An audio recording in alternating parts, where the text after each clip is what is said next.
plain on the deep ocean floor, usually found at depths between 3,000 meters and 6,000 meters, lying generally between the foot of a continental rise and a mid-ocean ridge. Yep. Abyssal plains cover more than 50% of the Earth's surface. Right, so you Take a shot, Chemo, because that doesn't say flat at all. All right, slow your horses down. Hold your horses. So you read that first part, okay? Was satisfied with that. You read it quite well. So now, here's the second part. Here's the measurements that we're looking for. Now remember, you said, well you didn't say, but you said you would be impressed with the flat. Now look, here's the measurements. Let's read the measurements. Sure. Let's read it. Why? Okay, hold on. Yeah. Why is the abyssal plain flat? Wait. I will. Okay, abyssal plains are remarkably flat, having a slope less than 1 in 1,000 feet, right, or 1 in 1,000 meters, I guess, because of the thick sediment drape that covers and subdues most of the underlying basement topography. Yeah. So we can see that it's remarkably flat. Okay, it covers 50% of the Earth. Okay. Yeah, because it's mostly sediment, right? It's sediment that's covering completely flat. Because all the water's made it. There's some. Well, if there is a ridge, it's covered with sediment. Generally. Yeah, but that sediment covers 50% of the Earth, which is completely flat. Remarkably flat, actually. No. What they're relaying is that it's not because it's flat topography. It's to do with flat Earth, right? So it's flat because it's rounded as well. Right? I believe so. Where does it say rounded? Come on. Where does it say that? Don't add words. I mean, obviously, it's in the topography as well, right? Where does it say curvature? It doesn't say anything about curvature because nothing underneath the waters, nothing underneath the sea.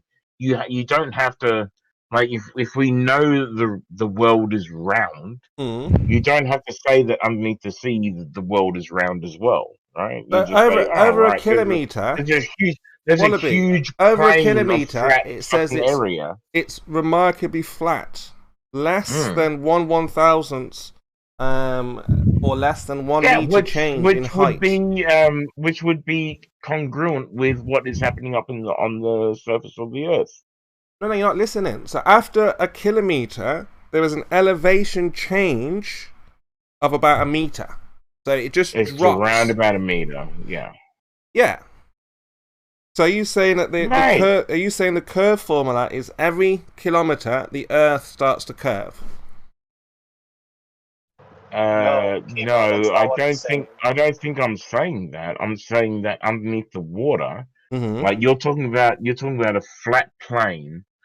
There is a flat plane underneath the water, right? Unless there's an outcropping of stone or on the eastern edge of Australia, there is coral reefs, that sort of shit, right? When it drops off the edge, there is a literal abyssal plain where nothing lives. There's no plant life. There's nothing, like there's a desert underneath our oceans. Literally a desert underneath our oceans, right?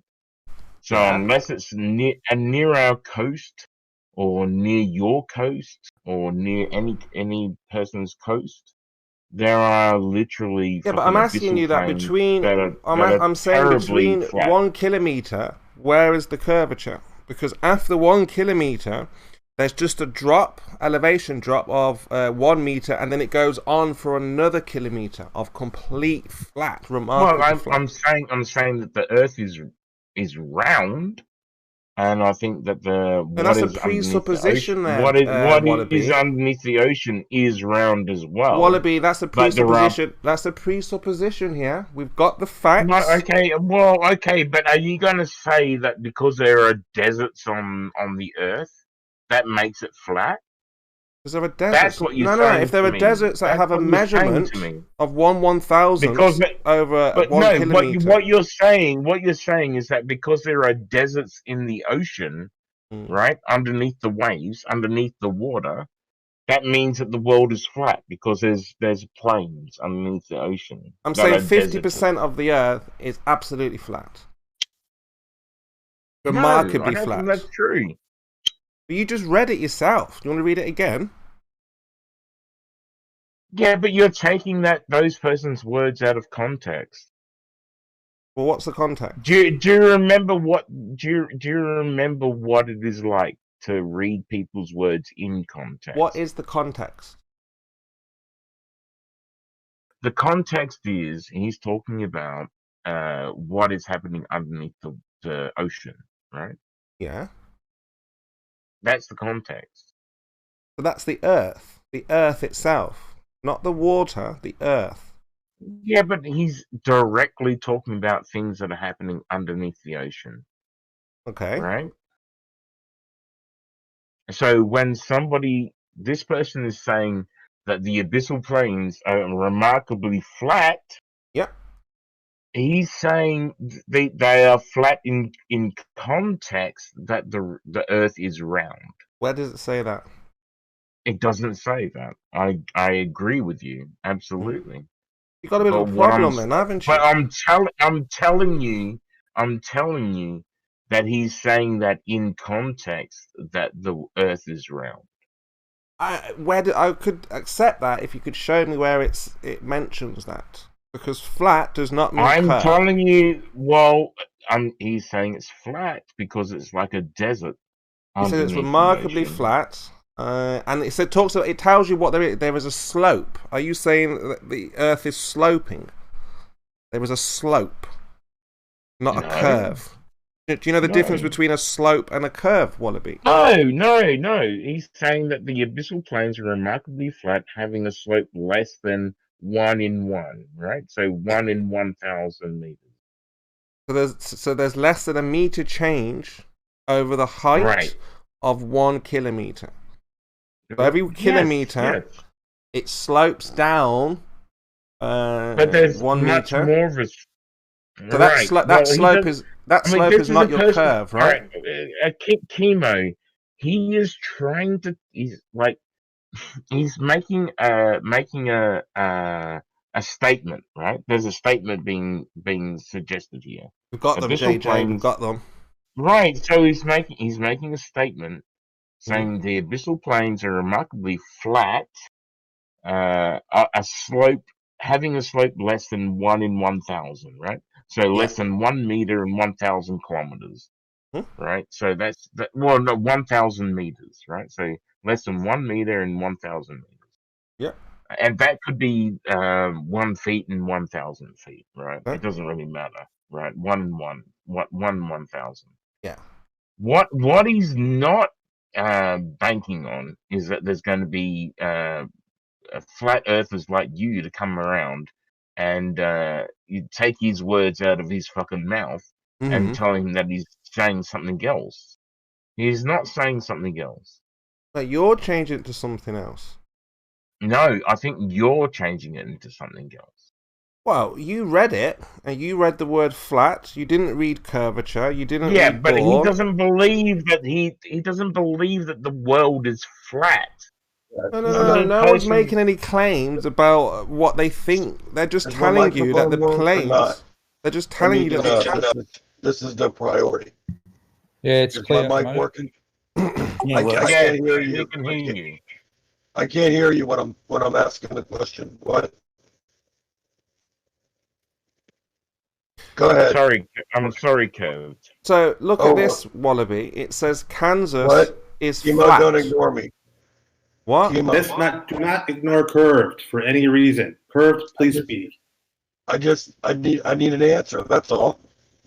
But what are you asking though, Curved? Is my microphone working? See, you guys don't even listen to me. Yes, it's working. We are hearing you, Curved. How's your day? Welcome back, Ninja. Long time no see, man. It has been a while. I agree. You doing all right? Get scared easily, so we have to I'm doing okay. Thank you for asking. Well, fuck, I was worried about you the other day for no good reason. Yeah, I didn't kill myself. Yeah. No, well, that's good to hear. I'll take your word for it. How's life today, Curved? We're going to get you on the straight and narrow, Wallaby. All right? I understand there are a lot of issues. Well, I want you to... Well, hold on. I think somebody needs to repost in the curvature of the undersea. Like, I think this is where the argument has gotten. Like, when somebody talks about the underneath the ocean as flat, apparently this is where the topologists have taken the argument. They've taken the argument to underneath the ocean. No, we're talking about land. None of this matters. No. This is underneath the ocean, right? Doesn't matter what it's under. It's the land. It's just the land. So if you remove the water, what will you see? Your curvature is not elevation. It's not changes in elevation.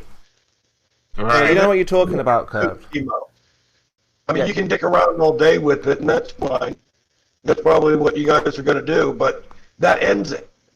You don't know what you're on about. There's not changes in elevation. What's the next topic? Well, that's why they've gone to underneath the ocean, right? They're literally going underneath the ocean, Curve. Doesn't matter. I don't care. On top of a mountain, under the ocean, wrapped tightly around the core. It doesn't matter. Changes in elevation are not the curvature of the Earth. The two are they're completely different. Yeah, there is no curvature to the Earth curved. What is the curvature? What is the curvature? What is the curvature to the Earth? Exactly. Well, so go back to bed, sit back down, go make your coffee, and let me carry on with Wallaby. I believe I know this. About how flat I think I know these lands are. These flat lands that we've been told are completely flat, and we also have a measure. Look, I've given you a calculation of how flat. You've given me no calculation of how curved. Stop talking nonsense. I don't think this is the proper... Wait. Hold on. You've given me the flat lands underneath the... Like, you've given me... A couple of people said... Right, I like that. Okay. But hold on. So there's one person that said, "Oh, the fucking the flat plains, the abyssal plains underneath the ocean are completely flat." Completely flat, yeah, remarkably flat. Remarkably flat. Mm-hmm. Except that's terminology utilized when the Earth is in curvature, right? The Earth is in curvature underneath the ocean. And they're utilizing language that is deemed proper with people that understand that you can't just go making up your own thing, Wallaby. You've got to stick to what they said. Am I wrong? Am I completely wrong? I don't think I am wrong. You are, because you're changing what was posted. Okay, and what Google said is that 50% of the Earth is covered by the abyssal plains, and the abyssal plains are remarkably flat. They've given you a measurement of how flat. No. We the same as the land on top of the fucking the same as the land on top of the fucking ocean. We just asked Curved. We just asked Curved what was the formula. He doesn't know. Nobody knows the rate of curvature. So that 1 kilometer, 1 inch and 1300 or something like that. One inch. No one's measured that. No one's measured that. So over 1 kilometer, it drops down by a meter. So we know that so far. If you travel a kilometer, the Earth drops. No, you're making that up. I don't think that's a true. That's what you read, Wallaby. You read that. It's there in the article. You read it. Like, what is the rate of curvature on the Earth? No, there is no rate, is what I'm trying to show you. The rate that they've given us, Google, was after every kilometer, the Earth drops a little bit by a meter, and then it goes on for another kilometer, drops again for another kilometer, and then it may rise a meter, and then straight for a kilometer. Sure. I mean, sometimes, right? So the curvature, there is a radius to the world, right? There's a presupposed R radius. Yeah, we know that. Remember, they presupposed it. What? No. Go on. What's now? Hold on. Okay. Consider a plane curve defined by the equation y equals f brackets x.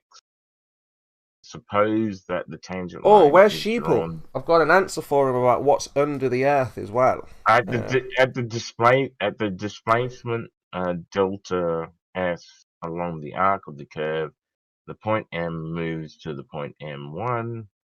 Blah blah blah blah blah. This is all higher math that I don't even understand. You're going to cause yourself more upset and agony, because what you're doing now is trying to prove the globe, and you're only proving flat.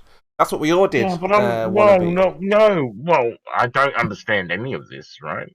Yeah, but we all did that, Wallaby. So we were looking. Do you know what hold on? What I do understand is that there is a radius and a curvature.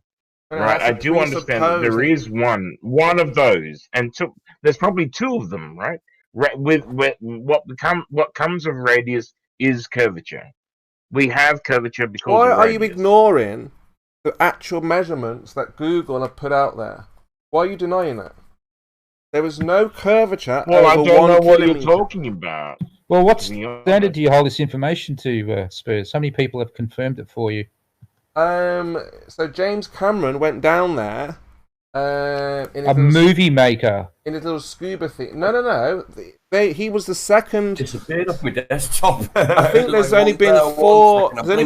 There's been more people supposedly on the moon than down to these abyssal planes. Is it an expert on the physics of the? They've got all kinds of scuba divers. They have with little submarines, and the first people to try it. Did they film it flat under there? Did they, Spurs? Did they film the flat Earth underwater? What was it, Wallaby? 1/1000th. It was flat. They measured it. They measured it. Yeah, 1/1000. Filmed it? Yeah, but I believe that James Cameron, the movie maker. No. This was in 1938. 1938 was. They first went down there. A different James Cameron. Yeah, and the submarine, the window started to crack. Meters, right? So it took 5 hours to get down there. Ninja, can't hear him. It took 5 hours. That's congruent. It took 5 hours or so to get down there. And then when they got so far. This was in the, like I say, the 40s, 30s, or 50s. I can't remember quite. But they went down there. The window started to crack because of all the pressure. And then they had to go back up. And then obviously it took ages again before they could build a strong enough submarine to go at these depths. They've figured out where 50% of the Earth is absolutely flat. So, are you sure that's not CGI? No, what's CGI? Because not many people have been down there to confirm that, have they, Spurs? No, but they've no. They've said, I'm just holding you to your own standard of. We've sent devices down there. Evidence. Many devices. Tons and tons of unmanned. It's your standard, mate. No, it's your standard, Spurs. Yeah, but when we sent a rocket that hit the dome, yes. We sent a rocket up. 1,000. Right? We sent a rocket up and it hit the dome. We accepted that. It's not a big deal. We sent submarines down. Rocket hit the dome. No, we sent a rocket up with unmanned. Hey, Ninja, sometimes you just need to listen for a bit, mate. No, Ninja's all right. He's one of the favourite. He's a top ball earther here, and he thinks critically. Yeah, but it's hard to hear when you're talking. He's very open-minded, unlike most of the Aussies and most of the people. Right? They're not that open-minded, but I think Wallaby's getting it because the more he's looking into this, he's realising, whoa, there was no curvature. It's just. I don't think you're very open-minded, though, Spurs. I looked at the abyssal planes. Because you're really not looking at all the evidence. Yeah, because I was thinking these abyssal planes must be curved, right? There's got to be curvature on these abyssal planes. So I checked it out. Turns out it's remarkably flat. They're not talking about curvature. They're talking about changes in elevation. Don't have curvature on flatness curve. Don't be silly. They're not. Yeah, you can. No, you can't. Show me. Absolutely. Show me how you have flat and curve. You can have flat. You can absolutely. You have your 8 inches per mile squared, basically, for observable distances. Mm-hmm. This is a given chemo in this. Look, stop trying to confuse Wallaby with your, not so wise words. Also have to start talking. But I also was trying to tell you this before. Wallaby's looking for confirmation bias, and you're just giving it. Everybody talking at the same time. That's the best way to handle everything. This is not an argument about how flat the Wallaby, you read it out yourself, right? You read but remarkably flat, and now you're just changing your mind. Hold on, Chemo. You agreed that they have a curvature of 1 in 1,000 meters, right? The flatness of the plane is only 1 in 1,000 meters. It's a curvature that they're talking about. They're literally talking about a curvature. Just deny, Wallaby. Deny. You read it yourself. 50% of the Earth has the abyssal plains, which are remarkably flat. 1 in 1,000 meters. It's just denial. That's not curvature. You're in denial, Wallaby. They're talking about a curvature. They're talking about a curvature. No, they're not. You said slope. Changes in elevation, not curvature. You don't think so, Curve? I know so. No, don't listen to Curve. Curve's just trying to throw you off and confuse you, Wallaby. Right? He's just trying to close your open mind. What? Changes in elevation. Yeah. That's what this is all about. Yeah. Wallaby don't think so. Wallaby read it himself. They can play a stupid game here. But go ahead. Continue. Yeah, so you've got the proof. You read it yourself there, Wallaby. You can't deny what you've read. It's remarkably flat. Yeah, well, obviously we're on a turtle shell. I get it now. I got it. You got me, Chemo. What do you mean, got you? Yeah, well, we're on a turtle shell, and the turtle shells go all the way down. I got it. A turtle shell. No. Yeah. We don't know what we're on, but we know there's no curvature. You've just read it yourself. You just read the rate of flatness. 1 in 1,000. The rate of flatness is 1 in 1,000. Right. Meters. And how do they figure out that? They have to have a certain tolerance where it can't go higher or lower than the tolerance that they give. So if they set like 2 lines, they want it to be between. Doesn't it have to be the curvature that they're talking about? 1 in 1,000 meters. No, they told you that's the slope. The slope, Wallaby. A slope is just going downhill. It's not curve. Okay. Well done. There's a whole bunch of turtle shells, apparently. Well, like I said, if I didn't take it out of context, you read it all yourself. You read that 50% of the Earth is flat. Okay. We didn't agree to you giving them alcohol for a month. Hold on. Wait. I'm going to ask you a question. Go on then. What's underneath the Earth? So if you Google, type in the word Hadal or Hades. Okay. Well, how thick is the flat Earth? Right? How thick is it? The thickness. I don't know how thick it is. But it says in the Bible we can't measure the breadth. We don't know how. We can't. All right, unmeasurable. Yeah, the distance. God says anyone who's measured it, tell him, show us. So if you've done it, let's see it. If you've managed to measure it. Oh, well, I haven't. That's what I mean. Yeah, so God's challenging any man. Because remember, we're just like grasshoppers. Now, how can a grasshopper measure an entire field? I'd be like, yeah, right, grasshopper. As if you are going to be able to measure the entire field. Well, right? Maybe we need some of these ancient aliens to come out and fucking measure it, right? You need to be able to get high enough and fly far enough. I need to get into a UFO and. Yeah, you need that free energy, Wallaby. Free energy, something like. Is there any? Like is there Tesla. Any free energy? Like Tesla would offer. Tesla would offer free energy. And you'd be able to travel. He got killed. He got fucking murdered for his technology. I know, because the government, NASA, the Germans, they wanted the secret technology to deceive the world. Remember, NASA means deceiver, and they want to deceive people. It's all about the deception, right? Wait. What does NASA mean? NASA's like deceiver. NASA. What, in Hebrew or some other language or some foreign language? No. If you check it out, it means like they're trying to deceive you. Not true at all. Except no, it doesn't. That is absolute bullshit, Chemo. No, it's true. Look, I've got the meme. I have Jewish friends, and I can ask them. No, I've got the meme. If I call them right now, if you really want, shall we? Can if you want, but I've got the meme right here. I'm gonna post it for you right there. Send me a message. Give me a second. So, NASA in Hebrew means to deceive. Yeah. So it's probably said in Hebrew like Nasha or Nasser or Nassar. That's a load of shit. That's the worst shit ever. Well, it's there for you to see if you go to the dictionary.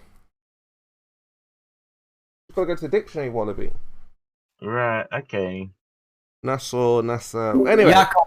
It's Yaakov, guys. Anyway, what? Deceiver in Hebrew. No, what happened in Anyway, what happened? Shush, Chemo, it's Yaakov. It's not Nasser. You're misguided, dude. You've just actually fucking lied again. Yaakov is deceiver. I just looked it up. So, after World War II... Oh, is it Naka? Naka, something like... And again, it depends, because in...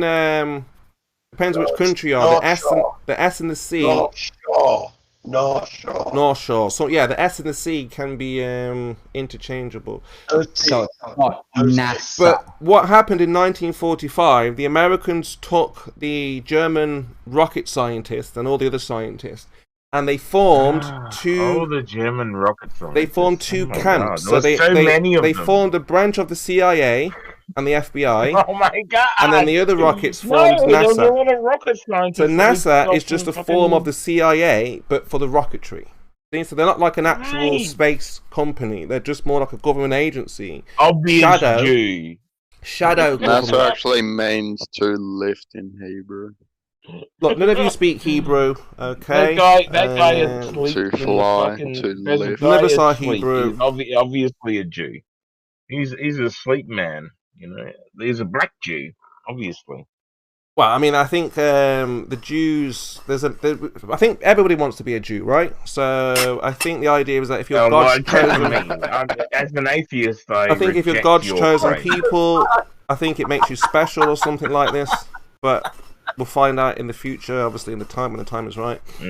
But in the future, I will be. We won't know Jew, now. Right? There's a crafty council right now trying to hide. Well, again, we don't need to get into the religious side of it, but the Germans, like I say, are in control of NASA, and they are there just to deceive us by telling us that. Wait, it's the Germans that are in. Yeah, because they're just a branch. They're just a branch of the CIA. Oh, the Jewish German people, right? I get it. Jewish Germans. I don't know. It could be, but you know, what's that rocket guy? Von. Yeah, he was obviously. Well, he was like Von something, right? Where he put on his tomb, the heavens above. You know, the firmament, because they all knew They knew the truth. Obviously. That was the guy that fucking made the rocketry, like, got it. Yeah, Von something. But he knew the truth, so he put on his gravestone some Bible verses. Because obviously he knew that God was above the firmament, which is, there's water above that. Yeah, Werner Braun. Okay, Werner von we Braun. didn't get a rocket We didn't get a rocket to go outside of our atmosphere, right? Because there's a firmament. Yeah, we can't take the rockets higher than 50 miles. Because there's water above us. How can you fly around water? Right. Don't be silly. Right, of course. Absolutely. I mean, unless it's like that German knew. Unless we figured out a way of taking a submarine. Might as well be digging a grave for myself, trying to... No. Look, the flat Earth is just a stepping stone, Wallaby. Because remember, you were lied to by the man. The man said, yeah, we've got the answer. We know what's going on. You've just now figured out that 50%, at least 50%, is flat. Okay. So now you but within the curvature of the Earth. No, they didn't say that, Wallaby. Don't add on things. Yeah, one in 1,000 meters, you said. No, it drops. 1 in 1,000 meters.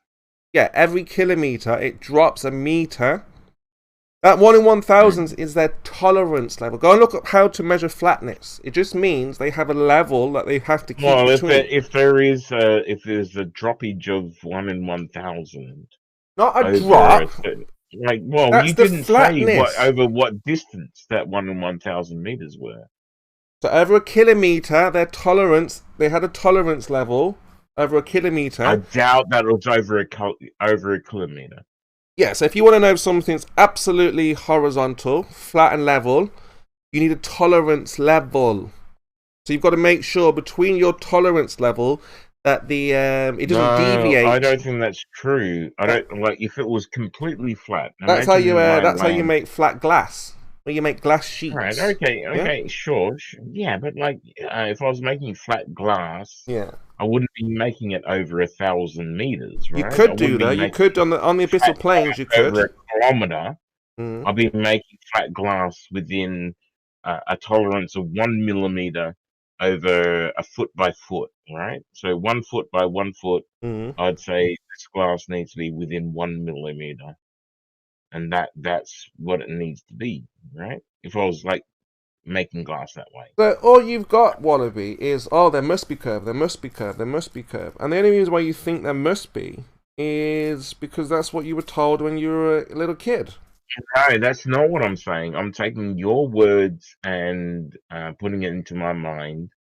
And just twisting it around and doing whatever you like with it. My mind, and I'm taking your words, maybe out of context. You're taking them out of context. Yeah, you read it yourself. Flatness, remarkably flat.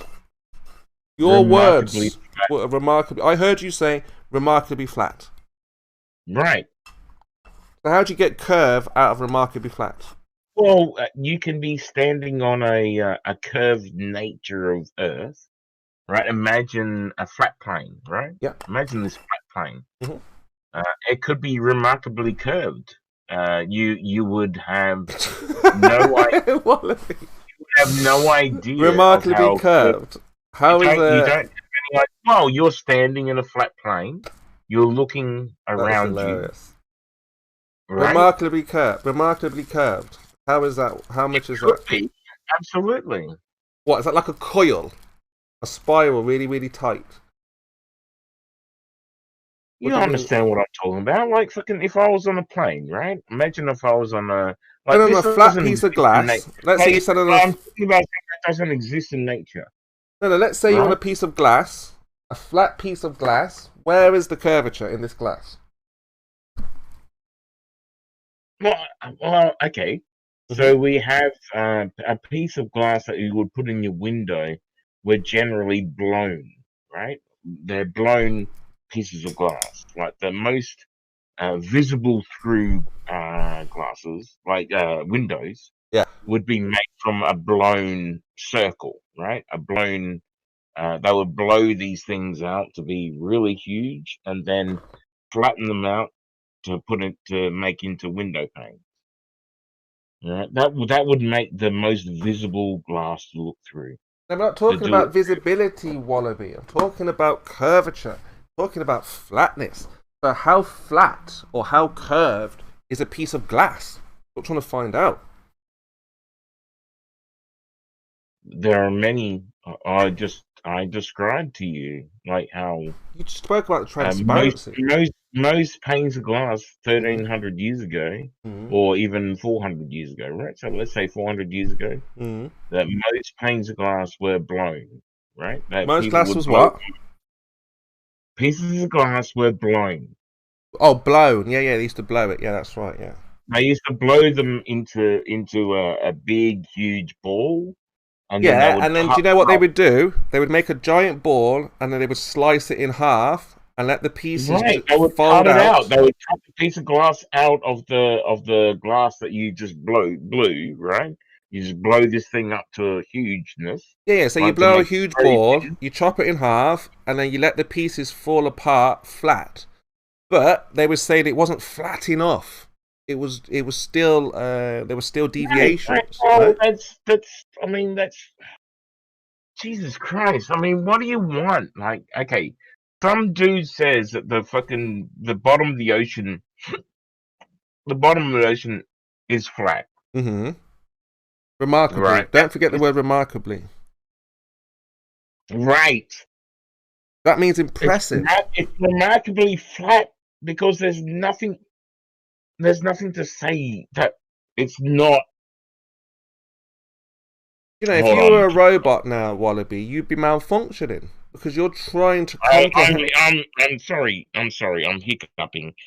Hold on. No, because you're trying to comprehend. I've had a little bit to drink tonight. Nothing to do with the drink. Nothing to do with the drink. You understand what's going on right now, right? You're trying to make sense that you've just read remarkably flat, but they must be curved. You're like, they must be curved. It's got to be curved. Yeah, but I've just read flat. 1 meter in 1,000 meters, right? Yeah, that's the flat. Oh my gosh, that is the flatness. That's the flatness, not the rate of curvature. So again, you've got to have a tolerance level, okay, to know how flat it is. Sure. Yeah, but they know how much it curves. No, they don't. There is no curvature. They told you it's sloped after one kilometer, and it slopes 1 meter. This is different. You're talking about the slope. Like, these people are trying to tell you about the curvature of the... No, they're trying to tell you about the flatness of the ocean, right? They're saying, okay, we have the ocean. You're like, fucking, there's a beach, and then there's the ocean. No, I said the earth. That is earth. Hold on, I haven't even fucking finished, right? Hang on a second. We've got a fakery in the midst here. Chemo, do you realize that graphic you're posting is edited? Yes. Which graphic? Well, no, I'm not. I can't the answer. Hebrew one. Chemo. That's the Hebrew. 5377. They've edited that. That's photoshopped. It is not NASA, NASA. 5377 in Strong's Hebrew is Nashaw, Nasha. It is a different word. That has been edited by whoever you got that from, or whoever they got it from. Somebody edited that. It's not straight. I've copied and pasted from the page. I can link the page if you want. That is edited. This is clearly deception. Lying. Outright fucking lying. Yeah. Now, how do you plead, Chemo? Unfortunately, there are people out there that will lie to you about the nature So what do you say, Chemo? Yeah, I mean, if you've got the original, then yeah, but let's have a look here. So, the original's right there on the page. Yeah, so you've got, what's the word for deceive in Hebrew then? Chemo. What you posted is edited. Yes, sir, it's not the word to lie. What do you say? Again, we just have to look at where this come from and question the source. I did. Definitely. Yeah. I did. Did you? Did you check it? No, I just got this off the internet. Right. So it's false. Would you like to go back and remove it? Yeah, but you've just got writing down. Post your screenshot. From here forevermore as the liar that you are. Now, like I said, this is what's been put out there, meaning to deceive. What does it mean to deceive, then? This is quite a stain on your previously stained record, Chemo.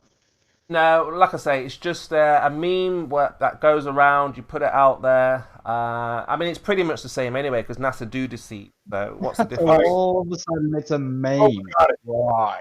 Yeah. What's the Chemo difference? means liar. One sec.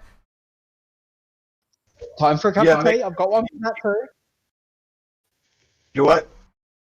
I've got a gift for this. I can't actually. I'm gonna have to. So the Hebrew word for deceive is. I just posted it. I can't pronounce it in English. I don't speak Hebrew. Yeah, I don't.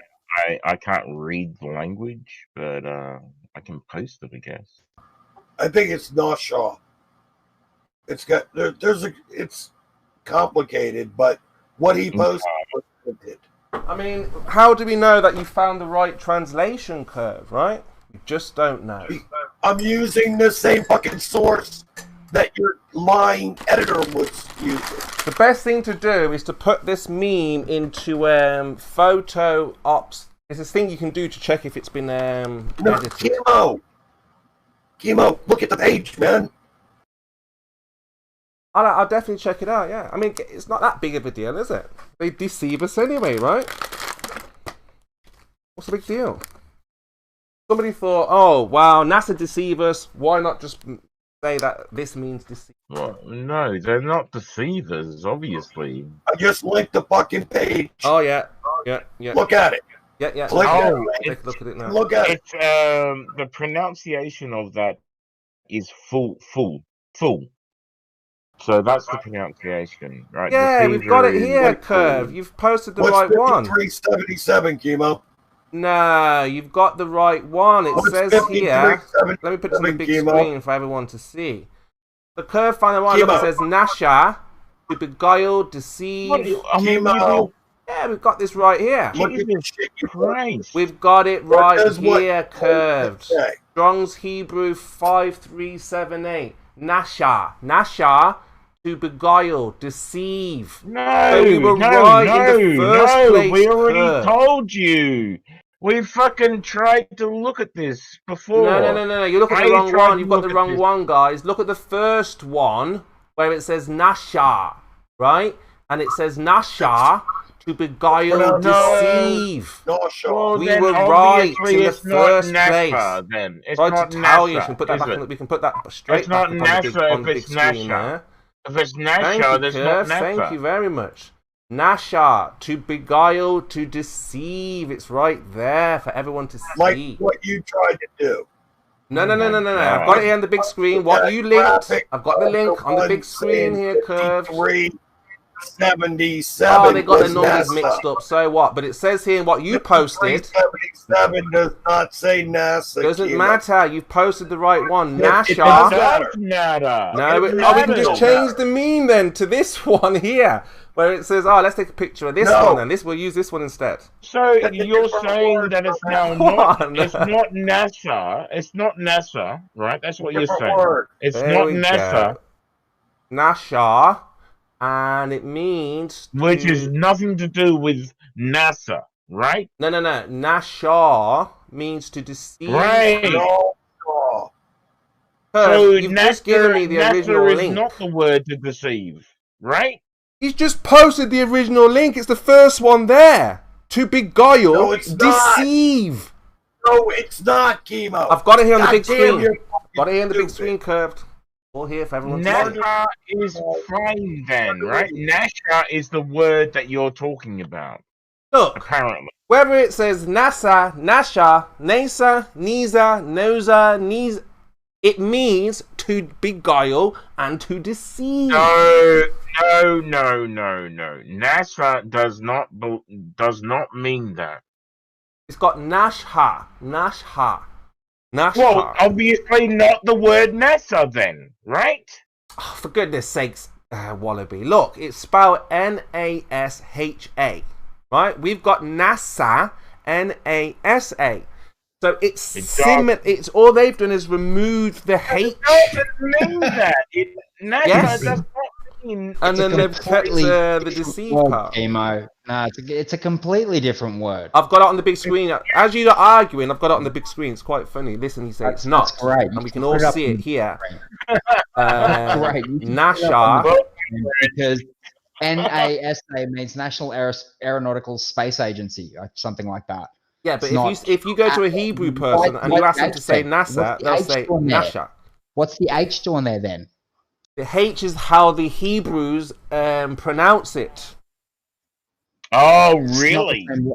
Try to get a Hebrew person to say NASA. I am trying to get a hold of my friend. She might be at work at the moment. Yeah, but you get a hold of your friend, and you get your friend to say NASA, and she will say Nasha.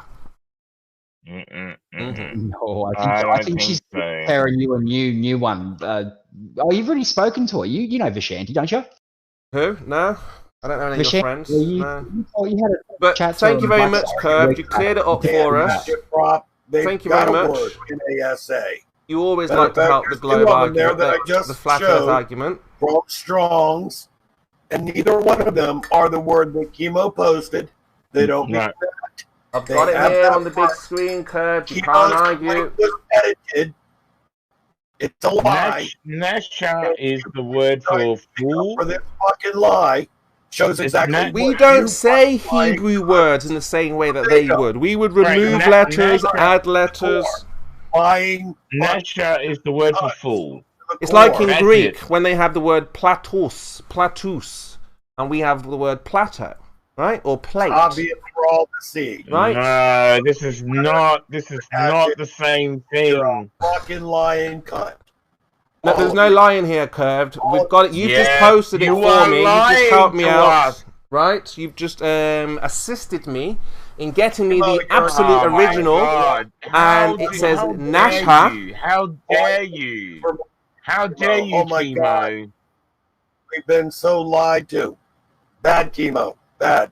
I appreciate your help in this order here. You're a naughty person because you're presenting words to us that we can easily look up.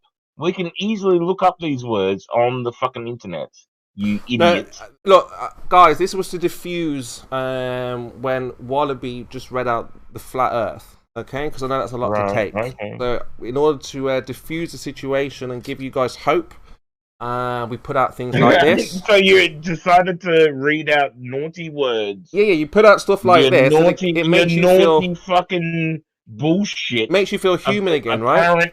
You feel smart again, right? Well, you're telling us what they mean, and I totally reject your meaning of these words. Okay, that's fine. Not a problem. But again, look, it doesn't overshadow the fact that you read remarkably flat, and you gave me the measurement of how flat those 1 meter and 1,000 meters. Yes.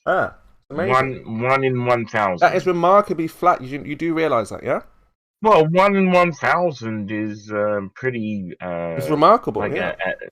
It's a flat area. Absolutely. Absolutely. So we know that 50%. But it would be within a curved nature of the Earth. No. Again, I'm very sure that these people you're not would sure know because that's the All right. What's the formula, Wallaby? What's the formula? 1 in 1,000. No, it's not 1 in 1,000. That would be like 8 centimeters of curvature. So in meters. Yeah, I think it needs to be more of a curvature for 1 in 1,000, right?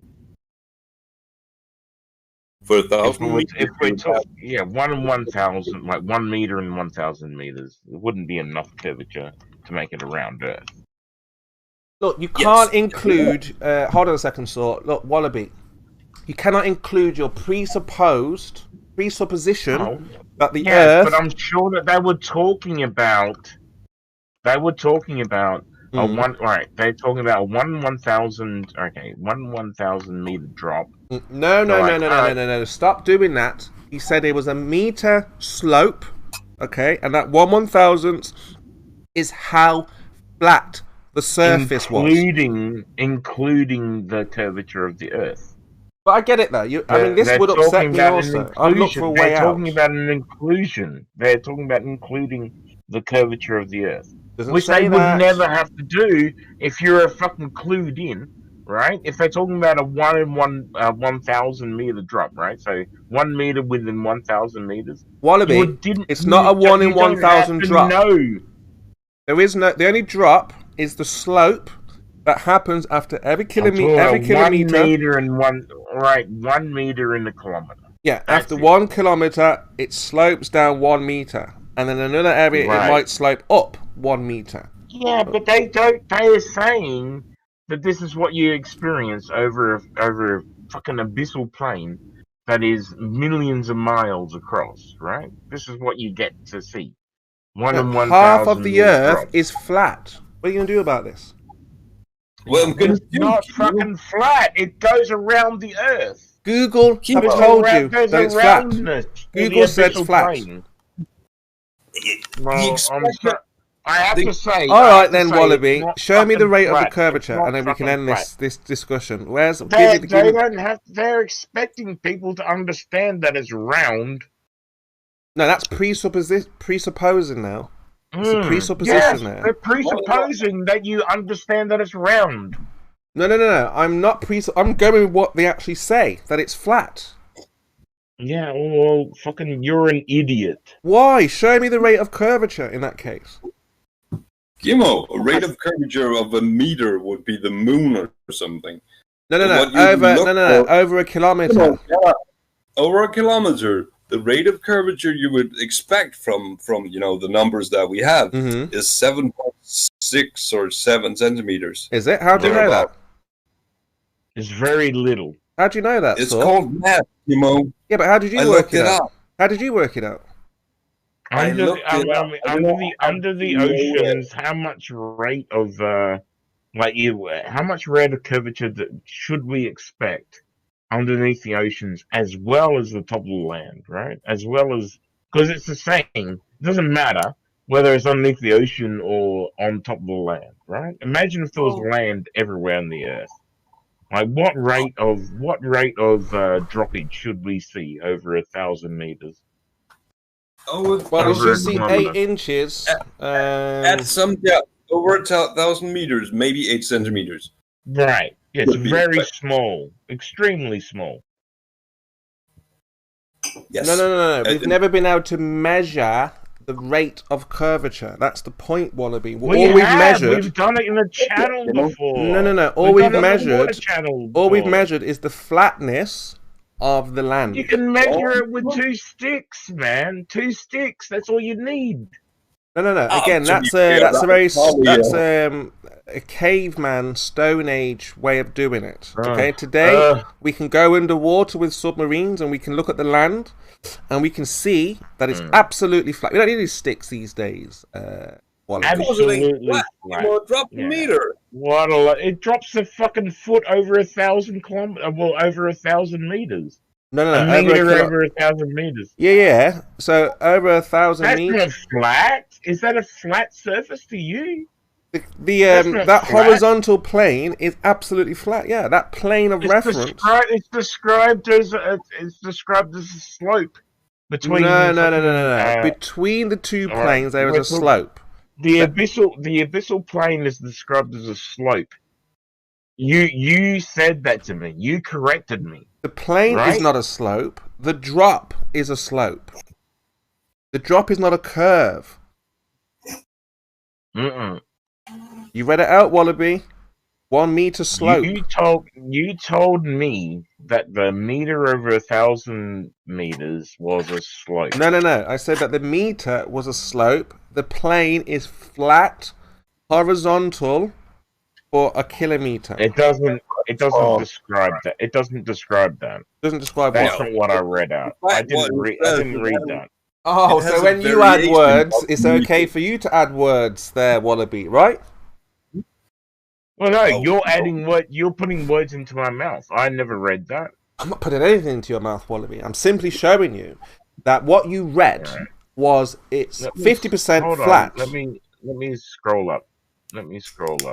And just curious, how long are we going to do this? For a long time, I think, Curved. Chase this same fucking bullshit buying point. But, Kimo, when you say flat, and then it has a variation of a meter to that's not a very flat surface to me. That's not even not very flat. It's remarkably flat.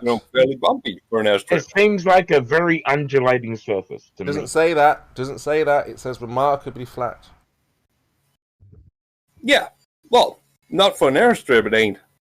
And look, in America, there are 10 flat states. They're all flat. They all measure flat. Everywhere is flat. Who's measuring curvature? Was it the square states? I mean, you can't describe square states. Kansas is the flattest of all those flat cities in America. Yeah, you're wrong about that. So go on. Not very flat, those square states though in America. No, not really. There's a couple of fucking states there in America that don't have any hills in them. Yeah, sure. If that's what you're saying. Yeah, absolutely flat.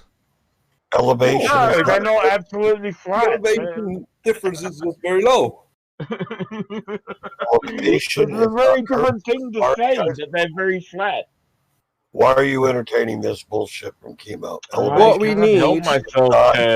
I can't help myself, man. What we need from Wallaby... Hey, Ninja. Do you at least acknowledge that elevation is not the curvature of the Earth? Yes. Goodness, okay. Finally. So quit interchanging it when you're trying to debunk chemo. Leave him alone. Sorry. I don't mean. He's one of the most critical thinkers out of you ball earthers, right? And you see how we've got so far in the discussion, and he's still challenging it. You just posted 5378 chemo. I posted it for you. Look, I posted it. 77. I posted it for you. I'm not a critical thinker. Are we going back to the Hebrew now again? I posted it for you. No, we're not going back to it, but you went to it. You went to it, chemo. No, I showed you that Nashar... You posted something irrelevant. No. You posted 5378, chemo. A different word, a different 5377. 5377 means that your original had 5377. Yeah, they got their number. That's sloppy secretary work. Yeah, I get it. It's sloppy. 77 and strong. It's sloppy secretarial work. I get it. We'll speak to the admin. Chemo. We'll speak to the admin. That's sloppy. Chemo, guess what? You're not going to be hurt either, chemo. It's sloppy, Kurt. I get it.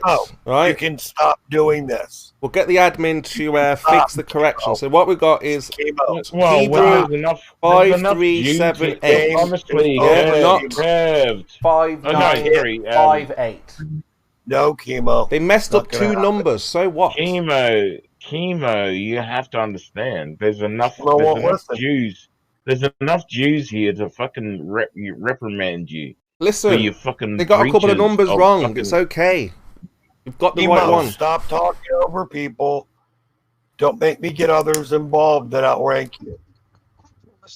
So, look, Wallaby, let's get back to our abyssal planes. I want to keep on talking with. Let's get back to our abyssal planes. I find quite funny. I'm actually talking. You've read it out. 50% of the Earth is flat. Can you stop? In order for you to debunk this, Wallaby, can you stop over talking me, chemo? Thank you. You're over talking me, Chris. What's going on? You are over talking me at the moment, chemo. Please stop. You're over talking me. I was just talking to Wallaby. No, I started first, and you interrupted me. So no, I was responding to Wallaby. So we were talking about the abyssal planes and how level they are. So why and then you just jump in. Still? Can you stop this? Can you wait till I've finished, Russ? Act like a man. I haven't finished, and I started fucking first. So shut the fuck up. Well, let Druss have his. All right, Wallaby, fair enough. Go on, Druss. If Illinois is so flat, why is Charles Mound over 1,230 feet above sea level, chemo? Can you explain that to me? That's the highest point in Illinois. Is it at the bottom of the ocean? I mean, that could be. So, look here. What we've got is Kansas and... Is this Florida? Well, Kansas is even worse. This is Jacksonville. The height differences in Kansas are mad. This shows that these two areas... has a map. He has a map. It shows you the flatness of these areas in America. Right. Yep. Kansas, Mount Sunflower, I believe, is the highest point there. That's 4,039 feet, or 1,231 meters above sea level. Neither one of those places are at the bottom of the ocean. None of those places are at the bottom of the ocean, to be honest, chemo. And how do they know this, Wallaby? Right? You're going to ask yourself, how do they know this? Well, have you ever heard of a water level device? Yes, I have heard of the level. Yes, a water level device. So what does a water level? A level, yes, yes, that's good. But most levels have alcohol in them, right? To make a level. Well, what this water level device does is it establishes a horizontal plane. Yeah. Oh, okay. Oh, wow. Yeah, it's pretty cool. Yeah. So once you've been able, right, to establish your horizontal plane, guess what you can do? Right. Sure. Guess what you can do after that? Well, I don't know. You explain to me. Look, I'll post you the link here. Look, in Wikipedia, it tells you that So what it does, utilizing the surface of liquid water to establish a horizontal, yes, so plane of reference. Right, so it's a water pipe that you use, and you use a level at like a water level, right, at each end of the pipe, right? Yeah, we already have these things. They're called levels. You can buy them at Mitre 10. Okay, so you know that a horizontal plane does not curve. You know this. Did you know this? Do you know this? Are you aware of this? Well, eventually it does. Eventually it curves. Plane, a geometric plane. Right, No. Again, what we're looking for is the definition of a water level, and what it does, it establishes a horizontal plane. Hold on. What do we know what is when somebody describes something as flat? Right? Are they talking about it's flat geometrically, or is it flat to the bottom of the earth, right? Or is it flat to the earth?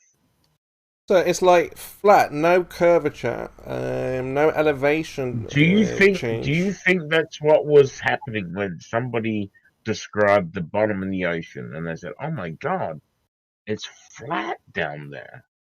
Yeah, they said it's no. They didn't just say it was flat. That it was geometrically flat. They didn't just say it was flat. They said it was remarkably flat. Well, what does remarkably mean? It's like impressive. Right. Like, whoa, how on earth did they get it that flat? Oh, wow, right? How flat is it down there? Yeah, right? Like, totally flat, they said. Well, they didn't say totally, really they said flat. Remarkably. Right, but do you think that they were actually saying that it was geometrically flat? There is nowhere geometry for the globe. What is the geometry? No, but how do you know, like, geometrically flat means a flat plane? Like a literally flat plane. Yeah, so they're trying to measure if there's any deviation from one point to another, and what they found is that after a kilometer, it just drops a little bit. It deviated by 1 meter. It deviated by 1 meter. After a kilometer. So between those 2 points... Which is not geometrically flat then, right? It's not a geometrically flat plane. No, it's not a shape. Flat's not a shape. Well, apparently it is. You're saying that it is a shape. No, it's just describing what we're standing on is completely flat. Absolutely, remarkably flat. It's not remarkably flat. You're going against the science. I know this is not science, but you guys call this science. So just for the sake of the argument, we'll call this science. But you guys are denying your own science here. No, Gimon, we're not. No, we're not. So what are you doing and accept that they say it's flat? Well, hold on. I'm trying, like, in my terrible way, I'm trying to describe to you that the bottom of the ocean is as flat as the curvature of the Earth is flat. In the same what way. you're saying to me, Wallaby, that black means white and white means black. Up means down and left means right. Well, I am not saying that. You are saying that. No, I'm not. You're saying hot means cold. You're saying that when he said something was hot, he actually meant it was cold. When he said something was cold, what he really meant was that it was hot. You're trying to discredit my argument, right? No, because you're saying that and you're discrediting my argument to you. Discredited. Well, kind of, but not in a mean way. Chemo. You don't have to do this, man. Why? Because your comparison, unless you hear your own argument back to you, you don't see the ridiculousness. Oh, black means white. Yeah, right, that's up means down, left means right. That's what you're saying to me. Well, that's not my argument, obviously. You're saying flat means curved. There are other people in this fucking chat. Say what flat means to you. Flat means curved to you, right? There was a discrepancy of 1 meter in 1,000 meters, and I don't think that remarkably flat or a very flat surface means a geometrically flat plane. So this flat to you means curved. Yes. You see? That means why up means down. Flatness, they're talking about elevation, aren't they? They're talking about the average elevation of the state and how consistent that elevation is. And what I've been pointing out with the nice little posts that I've been doing is the fact that, Illinois, highest point above sea level, 1,235 feet. North Dakota, highest point above sea level, 3,506 feet. Florida, highest point above sea level, 345 feet. Foolish, you're wrong. These places are all flat. They're all geometrically flat. How dare you suggest that they have any differences in height? And also, he's talking about above the water. We're talking about under the water, Wallaby. So again, he's just derailing. You show me in North Dakota, unless you're in a lake. But he's derailing Wallaby as per usual. Doesn't know what we're talking about. Changing the topic. We're talking about what you read, Wallaby. You read remarkably flat. Remarkably flat. Like somebody can say, well, this looks flat to me. This plate looks remarkably flat. No, it doesn't look flat. It measures. I'm amazed at how flat this plate is. It doesn't look flat. It measures flat, Wallaby. Measures. No, that's not what they said. They said that was remarkably flat. And they gave you a measurement. They gave you a measurement. It had a meter difference over 1,000 meters. Right, let's post it again so you can see it. That's not flat. That's not flat if there's a meter difference. No. It literally is. The kilometer, every kilometer is absolutely flat.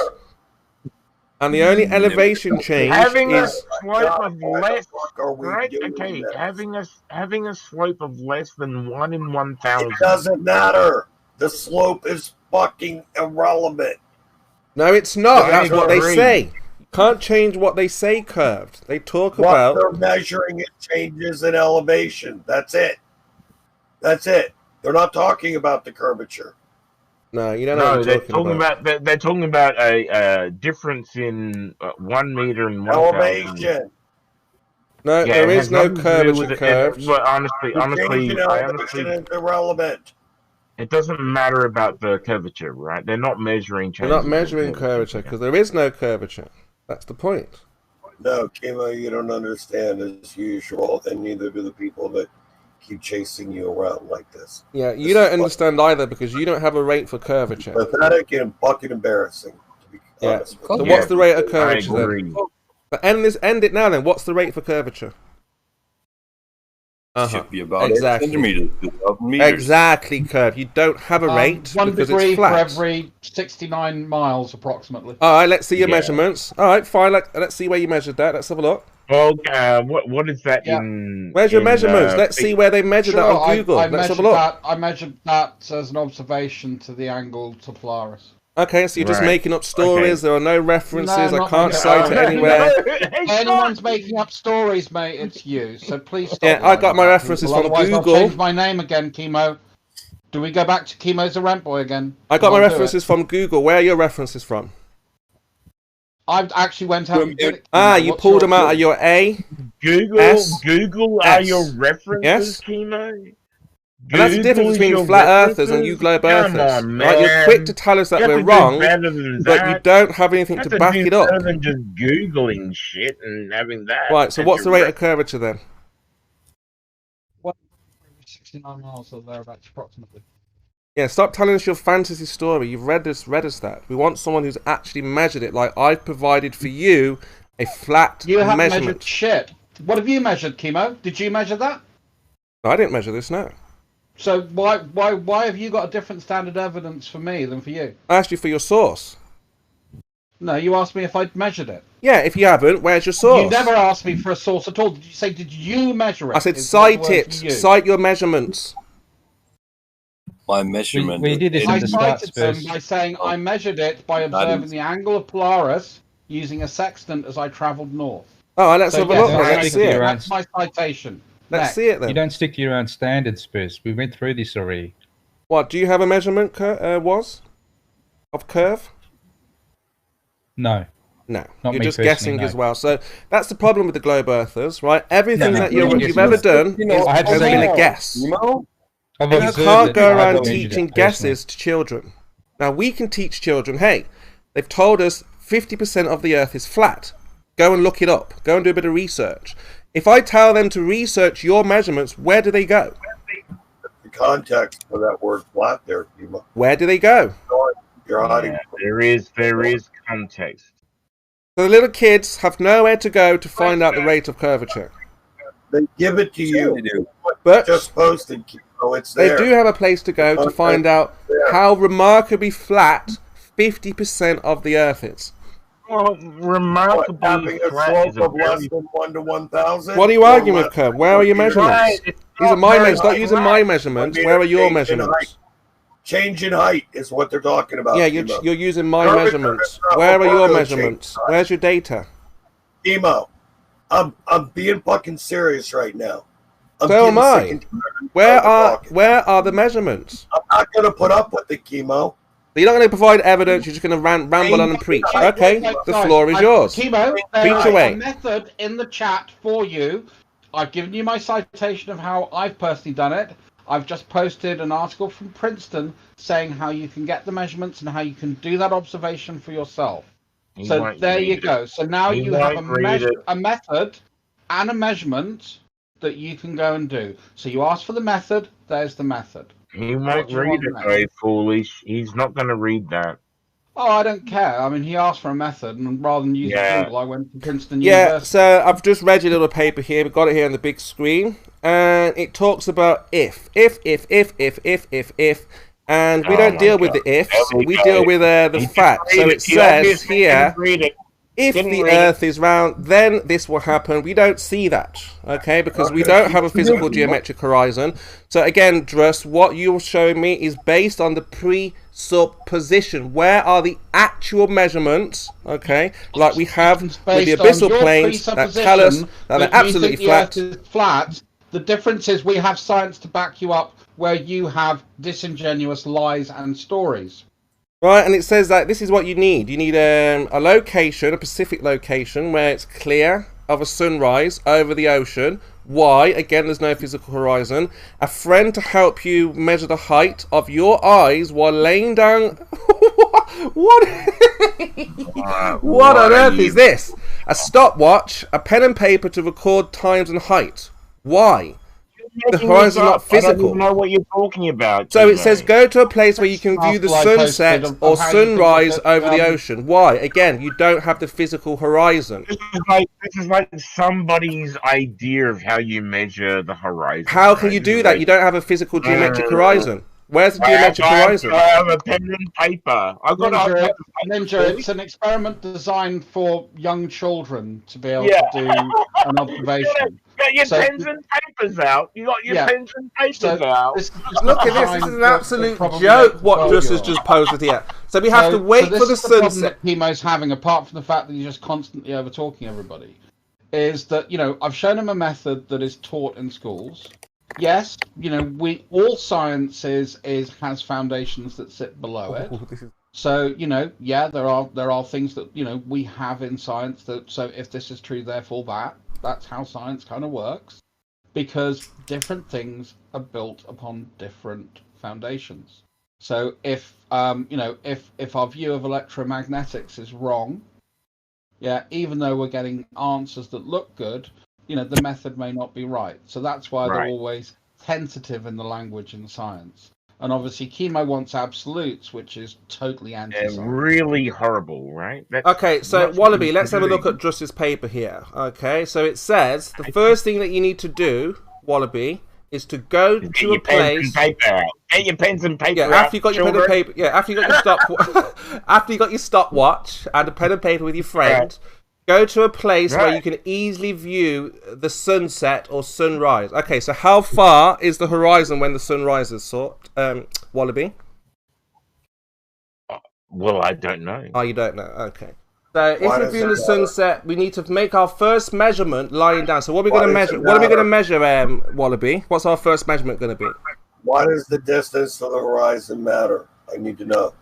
We've got to make a measurement. What's our first measurement? It says, he hasn't this is it. Druss, you're over-talking. Druss, you're over-talking us. So, Wallaby, it says, go to a place where we can easily view the sunset. That's the first part. No, we've done that. You're putting... Wait. You're putting words into my mouth. I didn't actually say that. No. I'm saying Druss's paper, this is how we find out if the Earth is a ball or not, right? So we've got to go to a place where we can see the sunset, okay, over the ocean. Okay, you're saying that, right? No, this is what Druss's paper says. Are you not reading Druss's paper? Oh, let me copy it down for you so you can see. I'll read the abstract of it. Yeah. Let me copy some of the steps. It's not a paper. It's something designed for school kids. As an this is this is for Druss. This is for the kid Druss experiment that you can do. So look, this is for the straw. This is how this is for the Druss. You're over talking us, Druss. Why do you keep on over talking me? You said your bit. We're looking at your paper together. Now we're trying to figure it out. So, Wallaby, I've posted the first steps in the chat there. We're looking at this together. We're going to figure out if the Earth is a ball by using these steps for children. This is how they lie to children, right? So, I'll read it out. Yeah. So we need to find out if you in the sunset. Hold on. All right, go on. Jesus Christ, motherfucker. Go to a place where you can easily view the sunset or sunrise. Okay, step 1. Right. Yeah. Be sure to check local weather reports and know the time of day to expect sunrise or set. Okay, we can do that, I think. Yeah, that's possible. Step 2. Right. Alright, if viewing... Wait, I don't know if these are steps. It's just... Yeah, they're in numbers. Number 1, number 2, but I didn't put the numbers with it. But they are in numbers. They're numbered, yeah. Alright, they're numbered, okay. Alright, so if viewing a sunset, make your first measurement lying down on the ground. Right, what are we measuring? Hold on. What are we measuring? What's the first measurement? I guess the sunrise or the sunset. What are we measuring? What are we measuring? Why don't you guys go away and actually Hold on a second, Druss. Why are you interrupting? I'm speaking and you keep interrupting. So, Wallaby, what are we measuring? The sunrise. Why don't you both go and read the articles properly, and then you won't have to ask each other questions about it. I agree. Absolutely. Why should anybody respect the fact that you're speaking, Chemo? Right, Wallaby. The second step, we have to take measurements.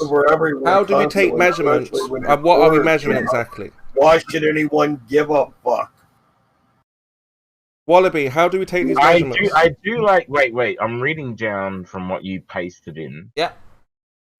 Before the sunset, get a friend to measure the height of your face while you are lying down and still able to see the horizon where you expect the sunset. I think that's really the horizon. Yes. Now, where is that horizon? Doesn't matter, because it doesn't matter for this because it's just you should be able to see the horizon. Doesn't matter where it is because you're looking for the sunset. But we've got to take a measurement sort. What are we measuring? The time that it takes from the sunset to disappear when you're lying down versus when you're standing up. Disappears. There is no right. Yeah, but what if it disappears different distances? Is this the special ed Glober class? What the fuck? It seems like it curved. It really does seem Just like let these Globers deal with your globe curved. It's nonsense anyway, so it doesn't matter what they say, right? It doesn't matter what story we're told, okay? You've got your version, they've got their version. None of it's real. Okay. As we found out that... You heard it here first. Saddam Hussein knew about the flat earth and was about to release it, and that's why we went and had to go into war. That's why we went to war against Don't forget, guys, that the tides are caused by the wind, according to Chemo, and the Americans built the Nazi concentration camps. These are all things that Chemo have said. And he says that we're telling stories. I mean, really? So, Wallaby, we've got a bit of self-respect, man.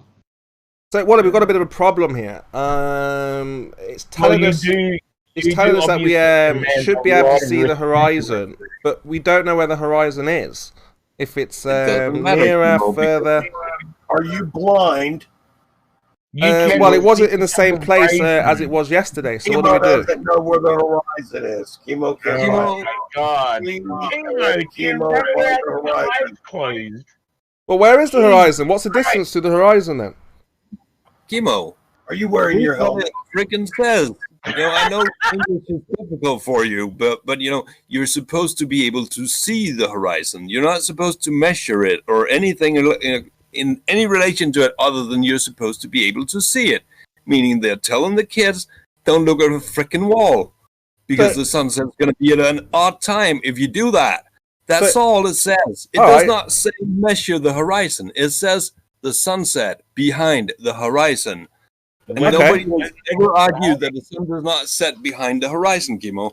Not you, not me, not anybody. I don't want to take you out of context here. Okay, so then, let's say I lie down, my horizon's a mile away, and then later on... How do you know it's a mile away?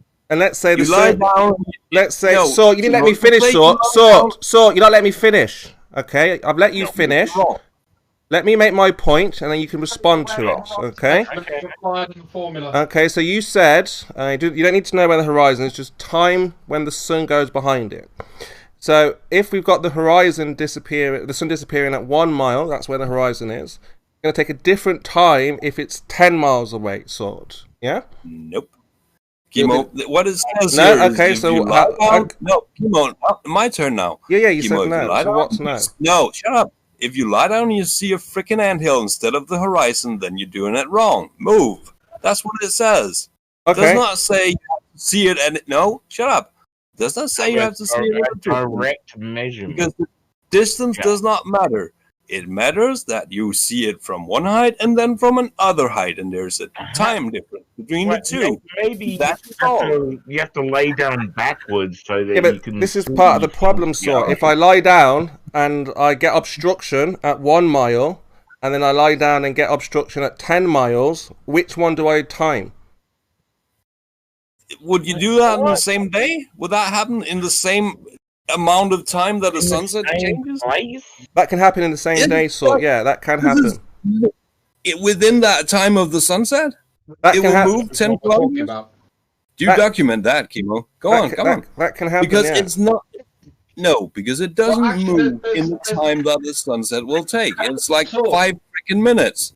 So let's say then, sort, we're trying to do this around the world with other people, because that's what people like to do. They like to set up experiments all over the world. Can you hear me talking, Chemo? So, for example, let's say we lie down, and someone's horizon is at 10 miles, and then my horizon is at 1 mile. Which measurement do we go with? Because you're interrupting me again. Oh dear. So the problem I've got is, if he says that, you know, this horizon can suddenly leap back 10 miles in an instant, then doesn't that cause problems with the fact that the sun's supposed to disappear into the distance? Yeah, it kind of does. Well, it certainly wouldn't be a flat Earth if that was happening. So how do we do step 2 if the horizon for these two observers? Let's say my friend. It says bring a friend. What was just said? It says bring a friend with me. So let's say my friend is down the road. I'll tell you now how to do that, Kimon. Okay, that's fine. Let's ask you to point out where in the formula it requires the distance to the horizon. That's the simple question. It doesn't. So it's irrelevant. I'm not asking about the distance. I'm asking about the time sort. I'm asking about the time. In the freak incident that you're lying down and you're looking at a horizon and it's 1 kilometer away, and then you stand up and it's 10 kilometers away.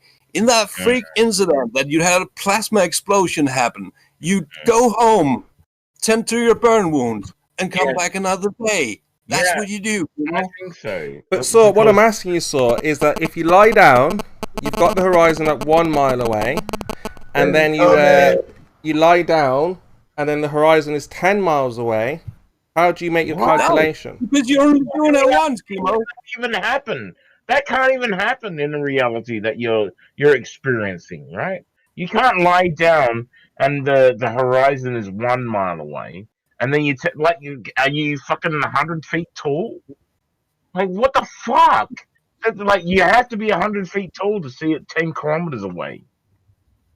Jesus Christ. I have a question, but it doesn't matter because it's not going to show up for the time that freaking sun is going to set. Now, is it? No, it's going to be 5 because the requirement is not in the formula to do the calculation. No, it's going to be a 5-minute measurement, and if the horizon moves by 10 kilometers in that segment of time, you had a freaking meteor fall on you, and you're dead. So the problem is, if you're dead, the globe is not round. It doesn't really matter if you're dead or not. Like, he's talking about in a vacant human being.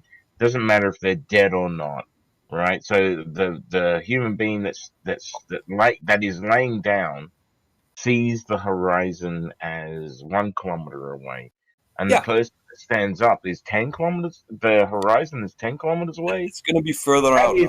Kimo is basically asking this question. So we're talking about miles per gallon for a car, and he's saying, yeah, but you don't know the size of the wheels. Yes, I agree. Absolutely. So, you wanted to have this conversation. Let's have it then. So, we're saying that, let's say we've got our two observers. One sees the horizon at 1 mile, they're lying down, and the other one sees the horizon at 10 miles. Which one should take the... Sorry? Well, I would definitely... That can never happen, Kimo. So, what if the man talks about 10 miles away? I'll be like, yes, you're right. Yeah, you're right, motherfucker. And the guy that's lying down on the ground is totally off his face. So let's say, for example, we've got to give you an example. So Dr. John D went out to the south of England at his height. And you've got Mitch in Australia at his height. They're both doing it at the same time, but they've got different horizons. Which time should we go with, sort? Kimo, you're not reading English very well now, are you? No, I'm asking you a question. I'm asking you which one should they go with? Kimo, let's read the experiment again, and I'll try to put it in more simple English that you can understand. You just shut up. I'll put it in simple English that you can understand, okay? We're at the beach, looking at a sunset or the sunrise, and we're looking at it, and we can just bet the sun is setting, and we see it just go down when we're lying down. It just barely passed the horizon.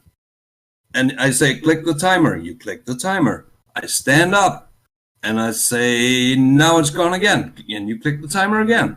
And that is it. It cannot move in that time. The horizon is there.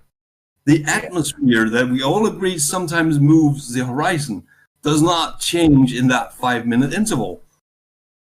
That's exactly what could happen, sort. That's what we're trying to tell you. No, it doesn't. It doesn't happen that way, right? So if it does change a little bit in that interval, we get. Why is no one pressing Kimo on the fact that where in this formula does it require you to have the distance to the horizon? You need to be able to see the horizon. No, it doesn't at all. That's what I said beforehand. It says in step 3, we should be able to see the horizon. This is a problem. Kimo thinks this is a problem. Kimo, in the formula, can you tell us where they're taking the horizon, the distance to the horizon into account? And then step 9, it tells us to measure the height of your eye standing in that position. No, it doesn't. Not at all. So you need measurement, you need geometry, and there's no point measuring your height. So where's the distance to the horizon required in the formula? It tells you to calculate the circumference using these equations. You've got the radius, so you've already included r. You presuppose r. Where did you get the r from? No. Where did you get the r from, the r radius, in the first place? Action. Where in the formula does it ask for the distance to the horizon? So the height of your eyes to the horizon. So no. Where in the formula, listen to my words carefully, where in the formula does it ask for the horizon value? It says the height of your eyes during the two measurements. No, it doesn't matter about your height either. To the horizon. That's not even the equation. You have to see the horizon, and we measure the height of your eyes. Oh my goodness! It gets even better. It says this equation is proportional that assumes the Earth rotates in 24. So again. Full of assumptions, full of if, buts, and maybes. Yeah, it's full of if, buts, and maybes. It's got the R value in here. Where'd you get that from? You've got the assuming that it rotates. Where'd you get that rotation from? We don't measure that. We don't detect that. We don't see that. We don't have any tests to verify that the Earth is rotating. So this is how they're lying to. This is how Druss is lying to children by telling them to assume. You're making a straw man. He's telling them to assume that the Earth is rotating. He's telling them to assume that they have an R value, and he's telling them to measure to the horizon. So this is just lie upon lie upon lie. Now, what we do have from Google, we have an actual measurement from Google, which tells us. What did you read earlier on there, Wallaby? Sorry? What did you read earlier? I've got it here now. Hold on. Let me get it back up. Oh, you're going to tell me what I was telling you? Okay. Yeah, how much you've been reading. This is, it tells us how it's, this is no assumptions, no ifs, no buts, no maybes. Okay? This is measured. Let me copy and paste this, guys. Right. Interesting how Druss brings lies and assumptions for children, and we bring you absolute facts, 100%, without any doubt, that the abyssal plains are remarkably flat. Remarkably flat, yeah. You got to go back to that. Or you can assume that Druss thinks the Earth is spinning and rotating. This is his new fucking thing that he's on about. I did tell you this morning I have proof of a flat Earth, didn't I? You didn't believe it. They're very flat, aren't they? Well, he's giving me an equation here. This is proof that the world is. He's got radius of the Earth times the height of your eyes. Are you kidding me? Kimo, no. You got that wrong as well. And then let me help you out here. No, let me take a screenshot of this. You need the two... Shh, Kimo, shut up. You need the two heights. The height of your eye above the ground and when you're lying down, and the height of your eye when you're standing up. Those are just the height above the ground. There's no curvature or horizon or anything. And right there at the bottom of the page, when you do actual math, like school people can do, you reduce that R value out of the formula, and you get. Shut up, Kimo. Just thought I wouldn't read it. Kimo. Shut up, Kimo. It's not in that. Right there at the bottom of the page. 60 seconds times 60 minutes times 24 hours, and then there is the square root of 2 times the height of your eyes lying down minus the height of your eyes standing up, divided by 6 seconds, if that is your measurement, times 2 pi. There is no R in the final reduced formula. If there is no R in the final reduced formula, there is only you can get the knowledge that we have to get to the formula. Well, you can get R from the formula that you've described, right? You can get R. Right? Yes, it is meant to give you R. Right. And let's have a look at the first few words in Druss's article is a complete lie. Absolute 100% lie. So it says, here is a quick experiment. Okay, so what was your observed phenomenon, Druss? I don't think Druss is here anymore. I don't think Druss is here anymore. So he's got here a straight up lie to the children by saying that he's got an observed phenomenon. He's been able to manipulate his independent variable and predict the cause to the effect. Variable, Kimo. So there are no variables here. Experiment. Of course there's variable. Complete lie. An experiment to show that the Earth is round. Kimo. Why would he lie to us? Kimo, the observed phenomenon is the time it takes to travel between 2 observer heights. I honestly don't. And the variable, the independent variable, is those 2 observer heights. I honestly think that it is an experiment. I don't understand that he's not. Like, Kimo thinks he's on the ball, right? But he doesn't understand the physics that is required here, right? Of measurements that are required. Where's Jeremy? Oh my god, wait till Jeremy sees this. I'm going to keep this here. This is going to be the go-to of how you the funny thing about the Earth is Jeremy is that he won't get it either. It is literally an experiment by your definition. What's your observed phenomenon? The time it takes between 2 observer heights. Alright, so time... Alright, hold on, let's look at this. So, you observed phenomenon... Okay. Time... What did you say? The observed phenomenon is what? I can't hear you! People are over-talking you. Time... Yeah, it's pretty annoying. The time it takes the sun to set from 2 different observer heights. Okay, time it takes the sun... Hold on, write it down. The sun... the time it takes the sun to set, yeah? From 2 different observer heights. It's set... different... I can't even hear you! So, time it takes the sun to set from 2 different observers, yeah? You could also... Have you written that down? That is your observed phenomenon, yeah? Right, you can also, like, the original person... Torch, is this your observed phenomenon, yeah?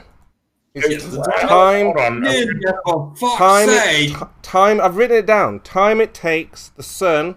Oh, hold on. Let's get that right. You got to misrepresent him. You got to misrepresent this person. Time it takes the sun to set from two different observers. That's your observed phenomenon. Yeah, that's the effect. Observer heights, but yeah, okay. That's your effect. He's going to misrepresent you, man. He is going to misrepresent you. I'm writing it down. How can I misrepresent it? I'm writing it down. That's what you said. Yeah. Because you're writing it down. You're going to write it down terribly. Do you agree, Sort, that that's what you said? Time it takes the sun to set from two different observers. That's your observer. Height. Chemo. If you want to write down what I said, you write down what I actually said. All right. Observer height. Observer height. Okay, that's the correct one. All right. So, and you can also the original idea of like the world was round was a guy looking into a well, right? And he saw how the sun over top the well was all the way, like you could see the sun, the sky, like the sun going all the way down to the bottom of the well, right? And he noticed that there's a shadow, like when the sun moved off when the sun moved away, right? Okay, is that your that's your observed phenomenon? Yeah. Okay. Well, that is an observed phenomenon, and that's how. Yeah. I was sticking with Sort. That's how he went to like two sticks, right? So he's like, I've got a stick, stick standing in the ground. I'm looking at the shadow, and like that. Two observers can take two sticks in the ground and measure the fucking circumference of the world. Hold on, we can do yours afterwards, Wallaby. Let's just get through Sorts. So, you're saying that. So, what was your predicted cause, Sort? What caused this effect? Well, this curvature heightened the sun at different rates, depending on how high above the curvature was my prediction. Prediction was what? So, your independent variable is what? This was that. My independent variable would be the variation in height. Variation in observer height. God, he is so going to take this out of context. Height. Okay. That's your cause of. What time? Well, curvature, right? What That's called curvature. This is the cause of the time it takes. Time. The time lapse. Fuck. IV 2 is variation in height. Yeah? Like this. Yes. Sounds about right. And what is your DV? What's your dependent variable? I just told you that is the time it takes. That's the observed. What? Observed. That's what we see. That's the phenomenon. Yeah. Yeah. That will change with the different heights, now won't it? No. We want the thing that doesn't change. That will stay the same.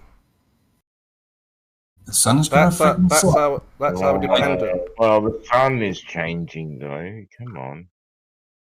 What's our DV? Our DV is that time. I don't know how you got that confused. Of course, our DV is going to be that time frame. Time. Sun over time, right? Sun over time. That time frame it takes for the sun to set is going to be the DV. Right. Depends on the height and it's going to be time. Right, you're not making any sense. So you observed. It doesn't matter if he's making any sense. Just write it down, right? That's what you're doing. You write it down.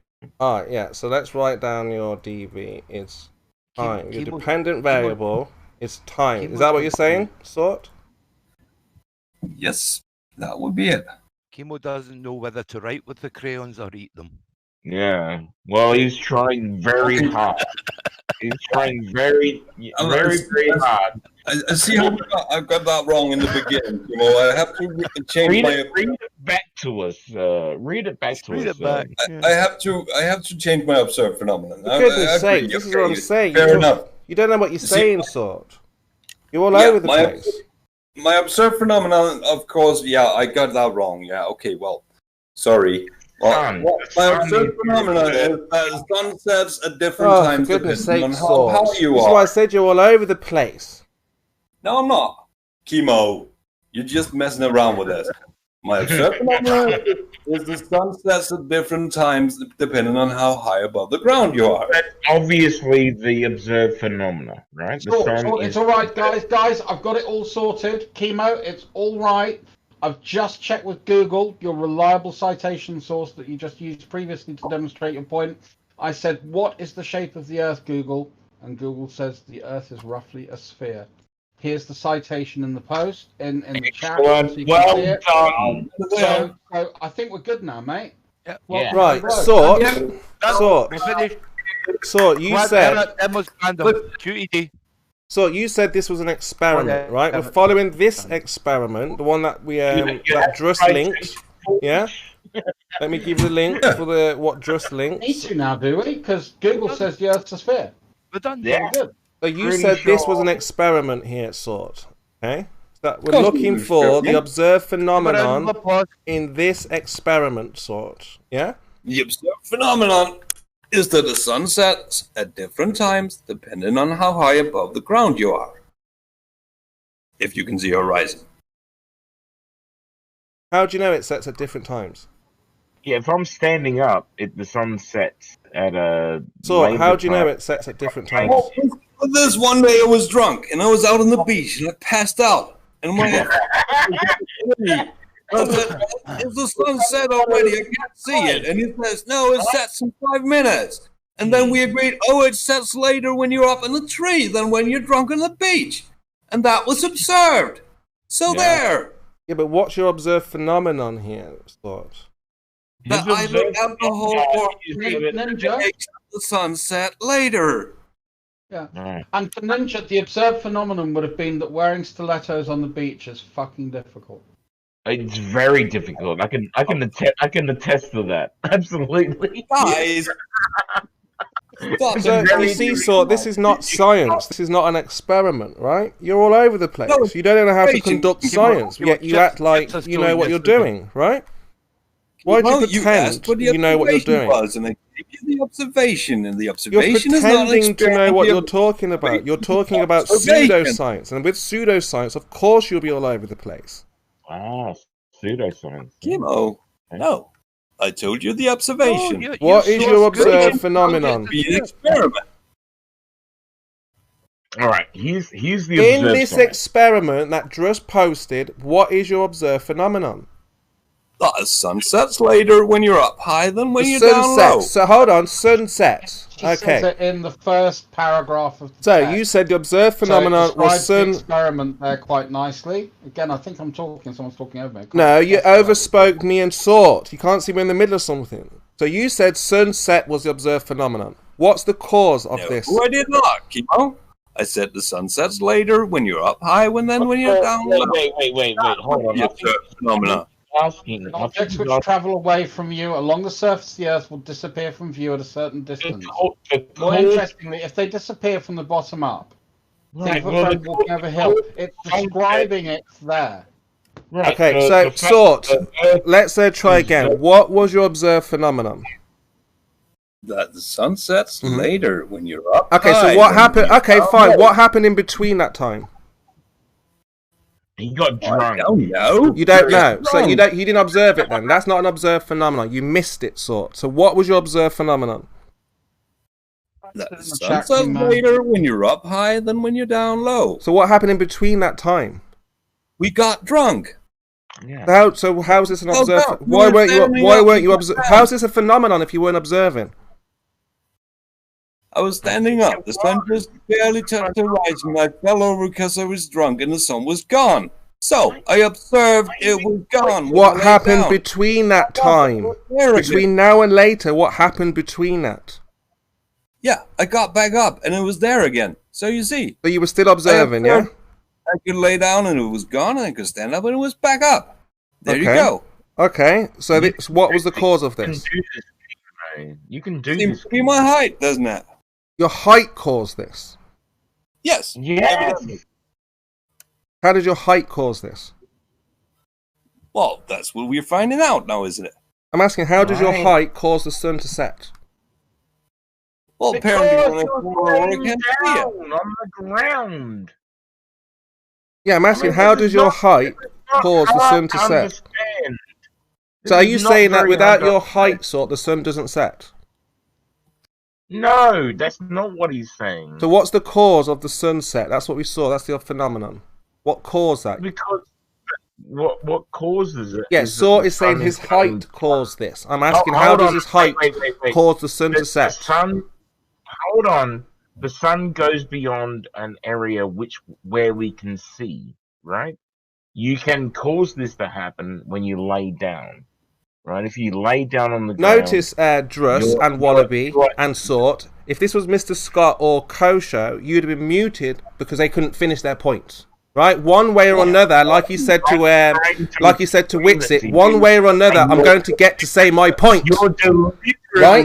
And that could mean muting you, right? One way or another, somehow, some way. But I don't need to do that. I don't need to threaten these guys that one way or another, I'm going to get to say my point. Right? You get to speak freely, be rude, and interrupt. And cause disruption. What's Spurs' point? What's your point, Spurs? My point is that if this was Mr. Scott or if this was Kosho, they would have said, right. Your real point. They would have said, right, I'm going to get to say my point one way or another. If that means muting you, which I won't do. No way. I'm not going to do that. No, I'm not going to mod abuse. I don't need to do that.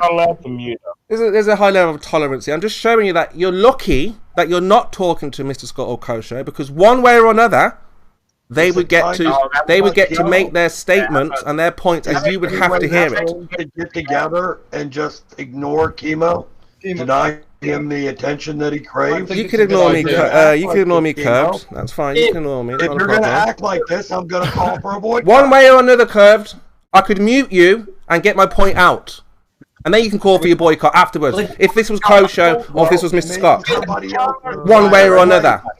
All right, but you know I'm very polite. I'm very tolerant. Yeah? Spurs, I've been asking you to get your point out, and all you keep doing is going on about making your point. So just make it, will you? My point is that when they're lucky that they're not speaking to other mods who, one way or another, could. God, is that it? Jesus Christ! Oh yeah, I made that point. Being made. Yeah, I made that Everybody point. should be free to well, talk. My point is that everyone's over talking me. Everyone's being rude.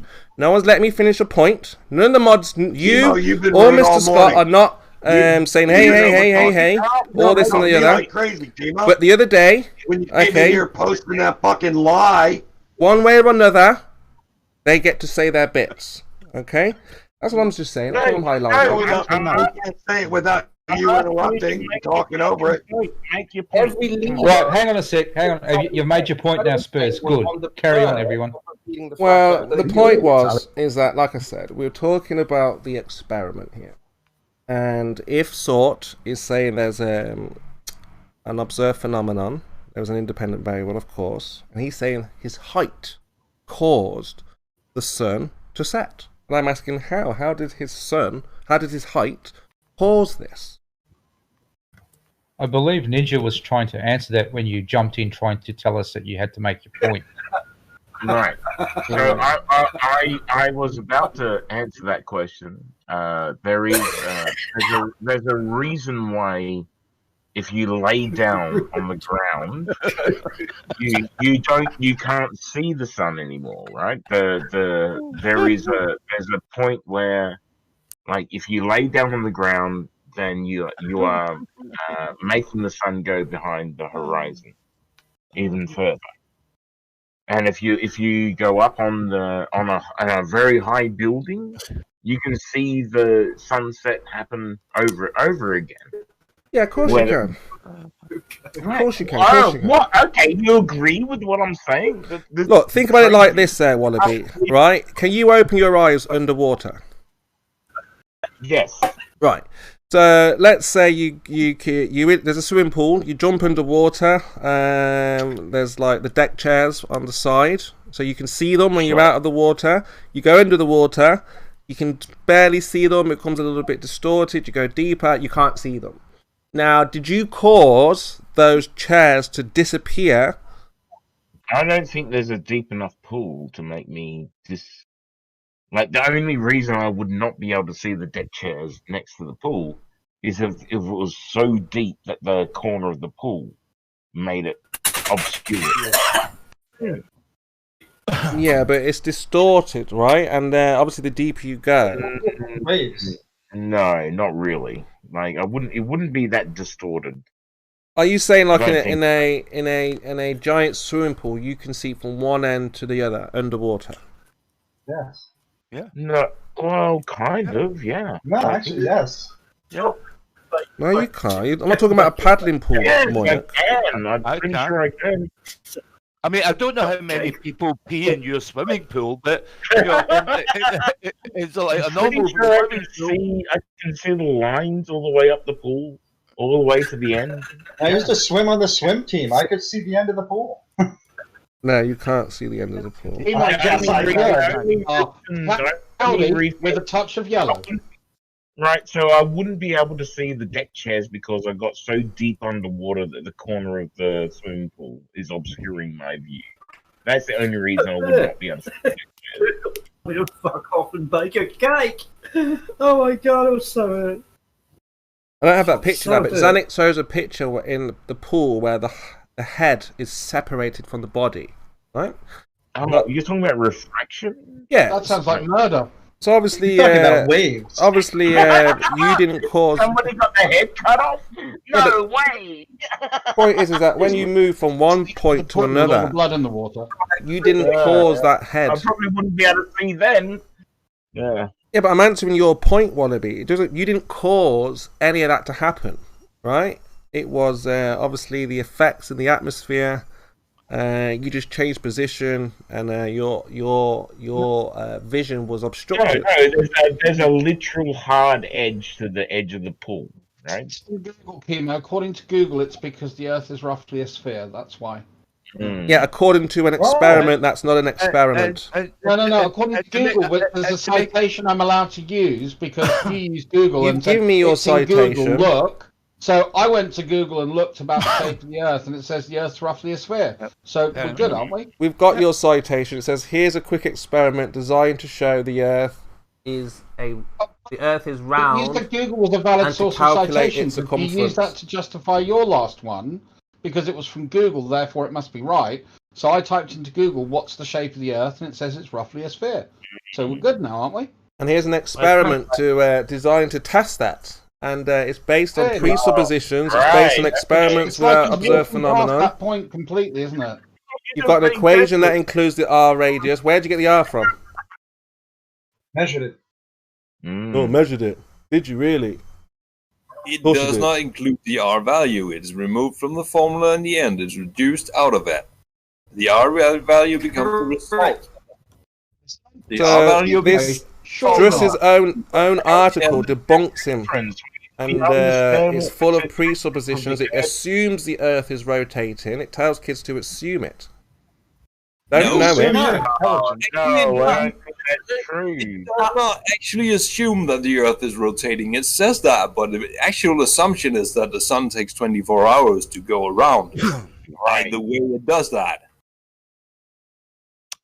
And also, the moon takes a month to go around the Earth, right?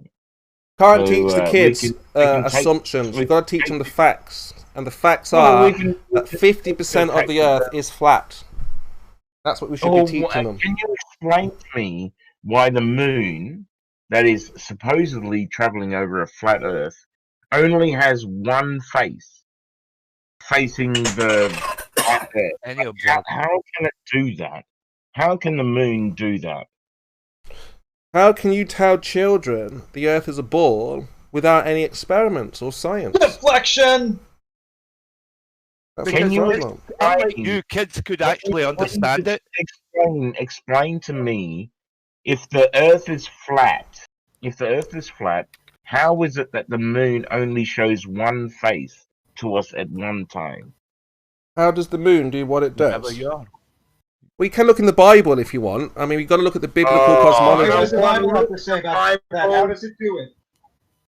Again, you're gonna have to look in the Bible to see if there are any clues in there. Look in the Bible. Tell me how it was. That's your homework. No. Let's skip the moon in the Bible. I don't know if it tells you. It just tells you it's the light in the sky. Yeah, nothing to discredit it. All it tells us that it's the light in the sky. How the universe works, right? The Bible doesn't give us explanations.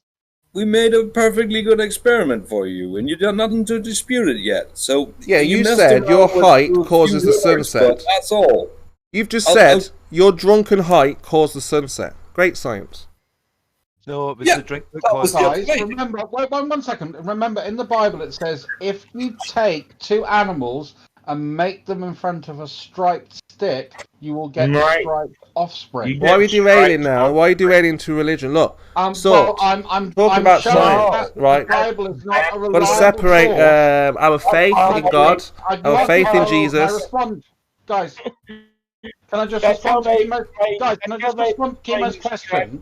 Can I just respond to Chemo's question? Because I want to rebut this very quickly. Sure. The reason that I did that was because you were trying to show the scientific efficacy of the Bible, and I was pointing out a passage from the Bible which is not good science and is not demonstrable and basically is a belief. Right, enough of this derailing here, Bruce. Let's get back to the science. Not derailing, that was on point. Let's get back to the science. Point, we're looking at your paper.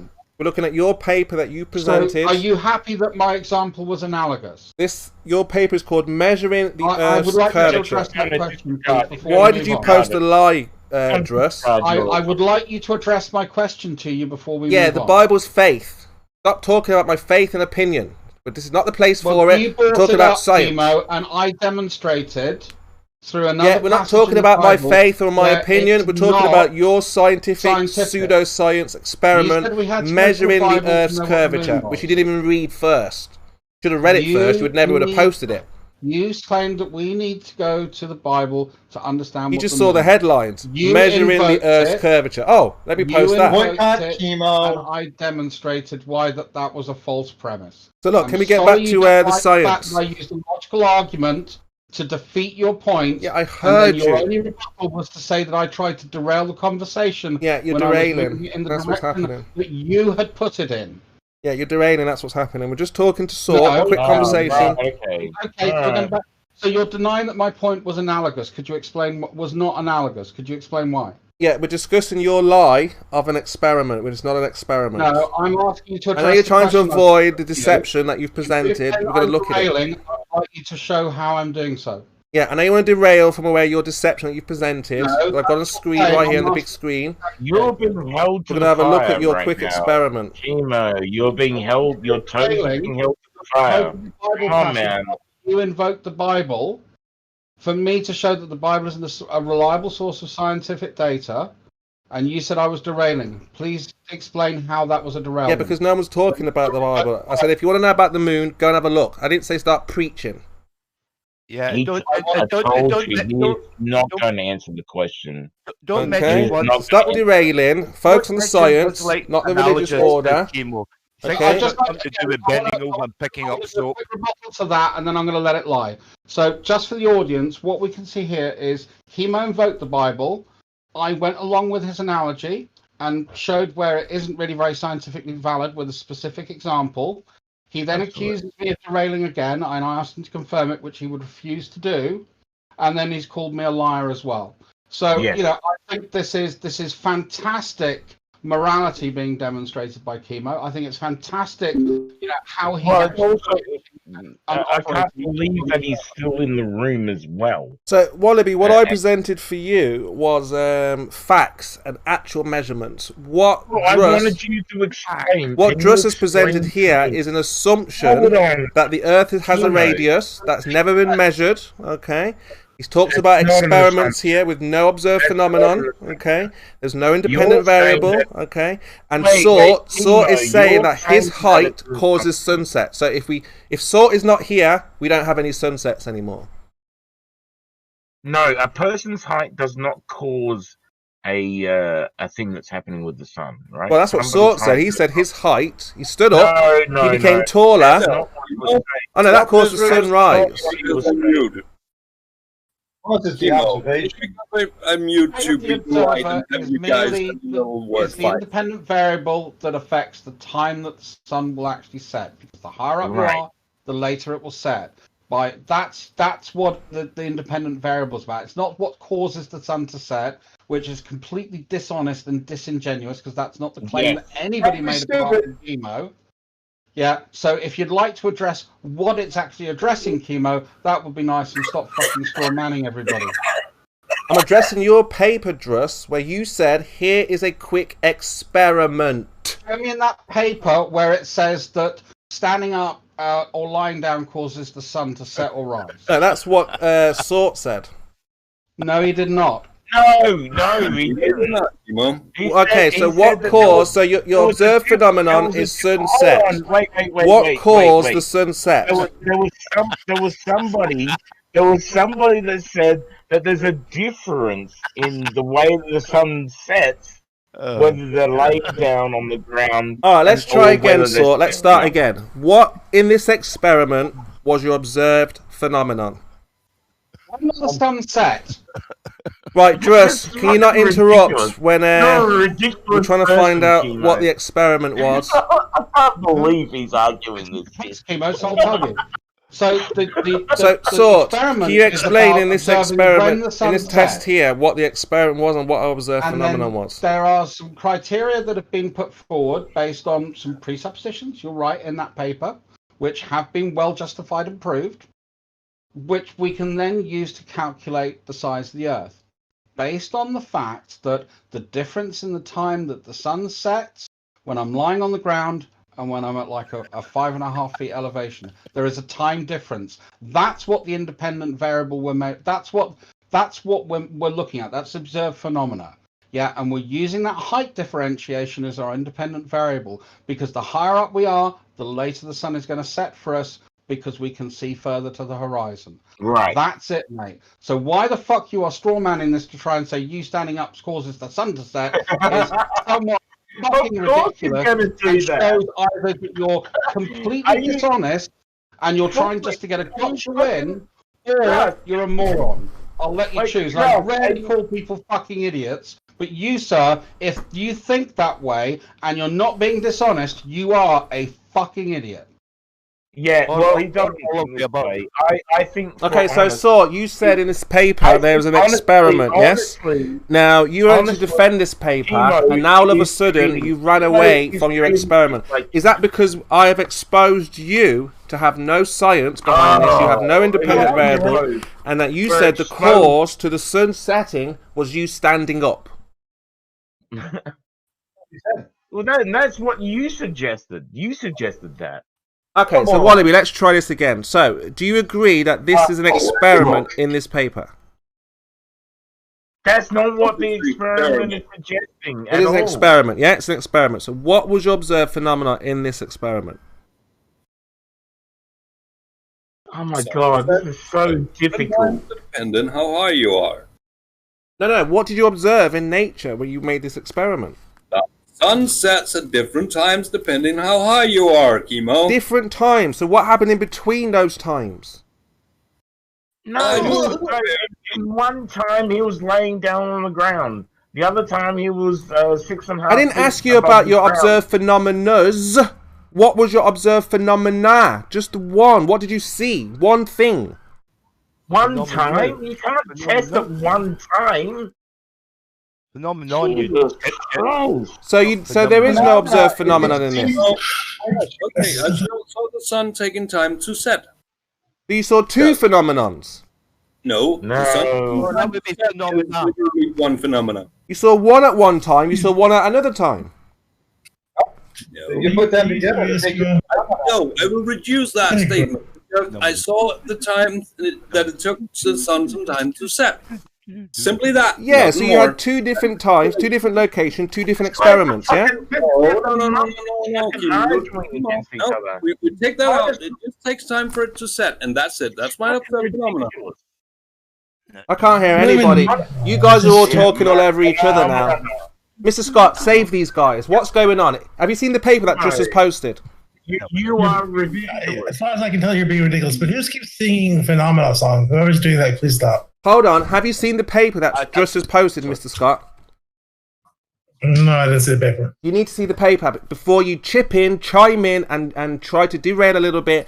We're looking for the experiment that Druss posted, okay? And I'm asking the guys here, what did they observe to conduct this experiment? And you're taking issue with the fact that maybe there were two things they observed, and you're saying, well, you can't have two things you observe. Is that what you're trying to say? Yeah. What did they observe? We're going to explain one thing at a time. 5 things. They can observe 20 things. It doesn't matter. An observed phenomenon can be a collection of things. It can be nothing at all.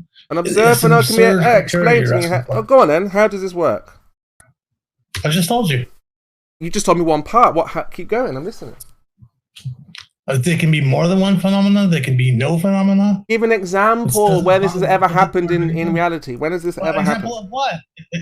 All the time, anytime. Experiment. When has this ever happened?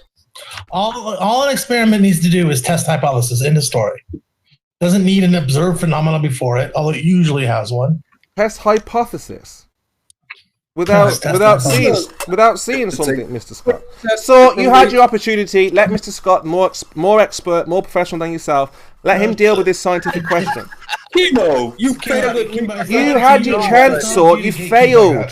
Okay. Kimo, it's not up for you to decide that, though. It's not up to you to dictate who talks and who doesn't. It's not, but I'm just trying to moderate. He's derailing, right? We gave him a chance earlier on. He didn't want to answer it. And now as soon as you start speaking, Mr. Scott, he starts speaking. So what, are you going to start speaking when he starts speaking, or when you start speaking, he starts speaking? The phenomena is the sun rising and the sun setting. This is the phenomenon. I'm just looking to have a conversation with one baller at a time, not at 5 ballers at once. Oh, well, okay. Well, I'm just saying. Just one at a time. So what I'm saying, Mr. Scott, is that I spoke to Sort. It doesn't need to be me by any stretch. So whoever was talking to him, feel free. I don't mean to derail or steal it at all. Sure. I just want to point out that you don't need to dictate that it can only need to be one phenomenon. That's what I want to find out, Mr. Scott. It can be any number of phenomena. That's what I want to find out. I want to find out from you, because you are the expert in this field, I assume. Now, I'm not the expert. I'm not the expert.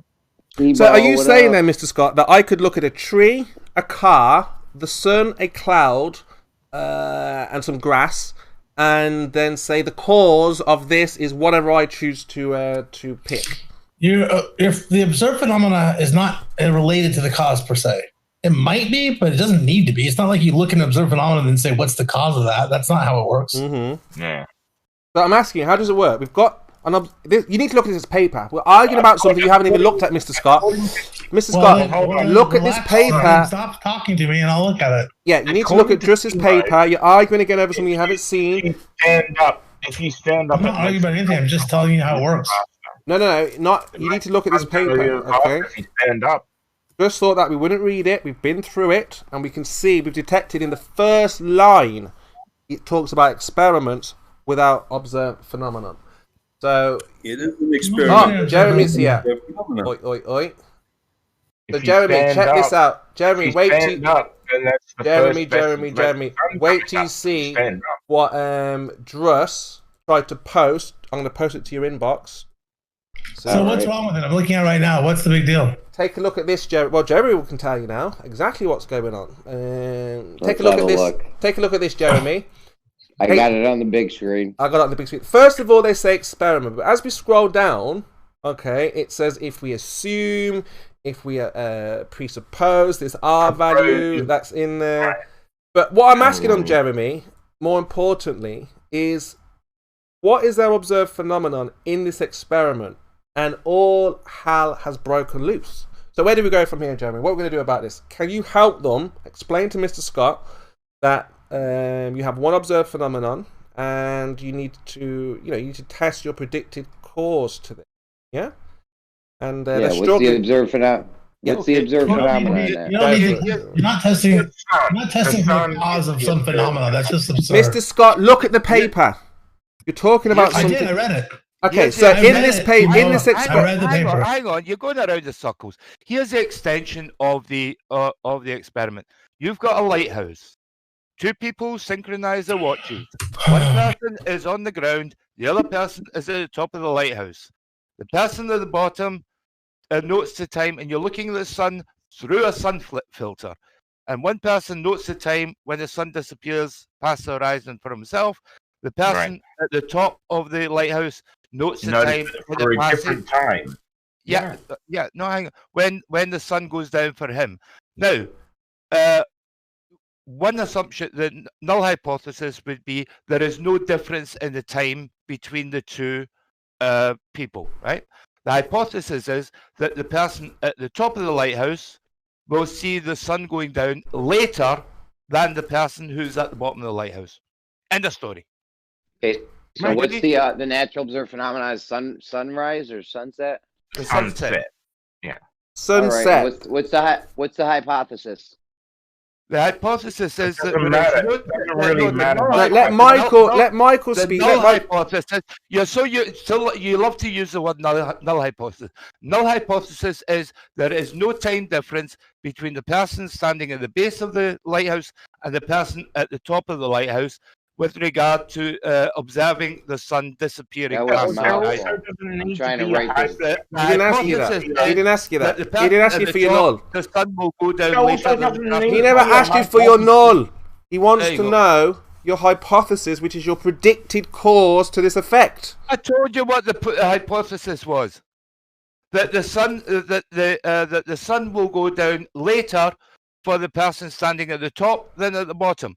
All right, how are you gonna test later? But anyway, what do you mean? By your watch, by your time. Well, what is later? Jesus. It's always later. Time is later on your watch. It's always later. For the person at the bottom of the lighthouse, it might be at 8 what does that mean, Spurs? And the person at the top of the lighthouse. I don't know what he's on about when he's trying to say time is the cause of this. I can't believe that you're not. We can't even hear anyone. I can't believe that Spurs is not saying. Look, honestly, guys, I'm wrong. You know, like you're wrong, Spurs. You are wrong about this. Right, let's try this again. So, in this experiment, Druss's paper called Measuring the Earth's Curvature, it says, we have a quick experiment. What did they observe? What did they see? They don't need to see something before. Chemo, you know what you got to do is you got to make them write down the natural observed phenomena. We were just doing that. We just did all that. There's no natural observed phenomena. There doesn't need to be one. So it's not an experiment then, Mr. Scott. Of course it is. To test the hypothesis, that's all that's required. It's absolutely. Look, the observed phenomenon. No, if you are silly, Mr. Scott, if you think you can have an experiment without an independent variable.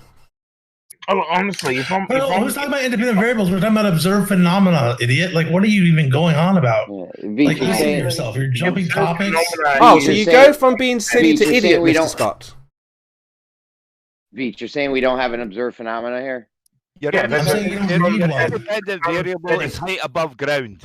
End of story. We don't need an observed phenomenon for this. Yeah, you don't need, like, when you replicate an experiment that somebody else did, what is the observed phenomenon that you did? You didn't do one. You're just replicating the experiment. Doesn't mean you're not doing an experiment. No, of course it doesn't mean that. You're replicating it. You don't have a they're the ones that figured out the reason to have the experiment. But now your job is to just replicate it. You don't need an observed phenomenon, guys. You just don't need it every time. What are you talking about? There's something that everyone and anyone can see in nature, Mr. Scott. That's the whole point. You see it in nature. Anybody and everywhere. Then when you replicate. Can I make my point, Mr. Scott? You're not even letting me finish. So everyone can see rain at some point, snow, lightning, the sun, the moon, the stars at some point. Everyone sees these things. Not just one person sees rain and says, "Oh, let me come up with my hypothesis of why you have rain." This is something that everyone in nature can see first and then replicate the experiment off the back of it. I understand. Hold on, hey Ninja, hold on. So it's too impossible to understand each other when you're over talking constantly. Spurs, when you decide that you want to replicate somebody's experiment, okay, you decide that's what something you're going to do. That's your decision. You've now made the decision, and you're going to replicate it because that's what people do. They want to test to see, are these guys really right about this? What's your observed phenomenon then? Whatever they observed. Yeah. Whatever they observed. Well, you didn't see it. You weren't there. You just decided you want to replicate the experiment. Right, but we can observe the sun, right? That is something that can be replicatable.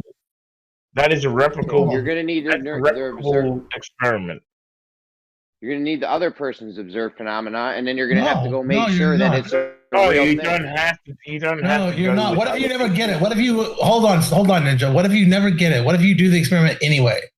Then what? And you What don't happens get then? the same, you You don't think- get the same You result. can't do an experiment. Ninja, can you just hold on for a second? Can you just give me a second, Ninja? Then do you think the God of science comes down and says, "Oh, that doesn't count"? Can't do it because you didn't go and what? You're not Of getting it, course you Mr. can. Scott. Right? You're not Use your getting common it. sense. Mr. Scott, you're Use not your getting common it. sense, Jeremy. If I'm replicating an experiment, if I'm replicating Ninja, I'm not talking to you. Okay, I'm not talking to you. I'm talking to Jeremy when I say that. Okay, so just relax and give me a few minutes to finish this out. Then you can talk. I promise. Okay. All right. So use your common sense. If you're replicating an experiment, if that's what I'm doing, you're telling me that because I didn't do the original observed phenomenon, that it's not really an experiment? Well, I'm telling you, you'd have to go and make sure that phenomena is real and really happens like they Why? say it then. Why? Because If I don't do the experiment either works or it doesn't work. It's either true or it's false. If I replicate Mr. it, right? Scott, now you're being very, very silly. If I have a magic wand and say it does this because I say it does I'm talking this, to Jeremy, man. it's the same thing. We're on the same page here. Is that if you have an experiment, if you have a device that says my it, point. Okay, I was talking to Jeremy. Remind you when it disappears up your ass. Look, if you have a The point that I guess that you're not seeing is that it doesn't require the observed phenomena. If I do the experiment, I do the experiment. That's the end of the story. This is and why I can just, I can decide in the middle of the night to do an experiment. And if I do the experiment and it's a valid experiment, it's going to be valid, be based on the nature of the experiment, not based on whether I saw something beforehand or didn't see something beforehand.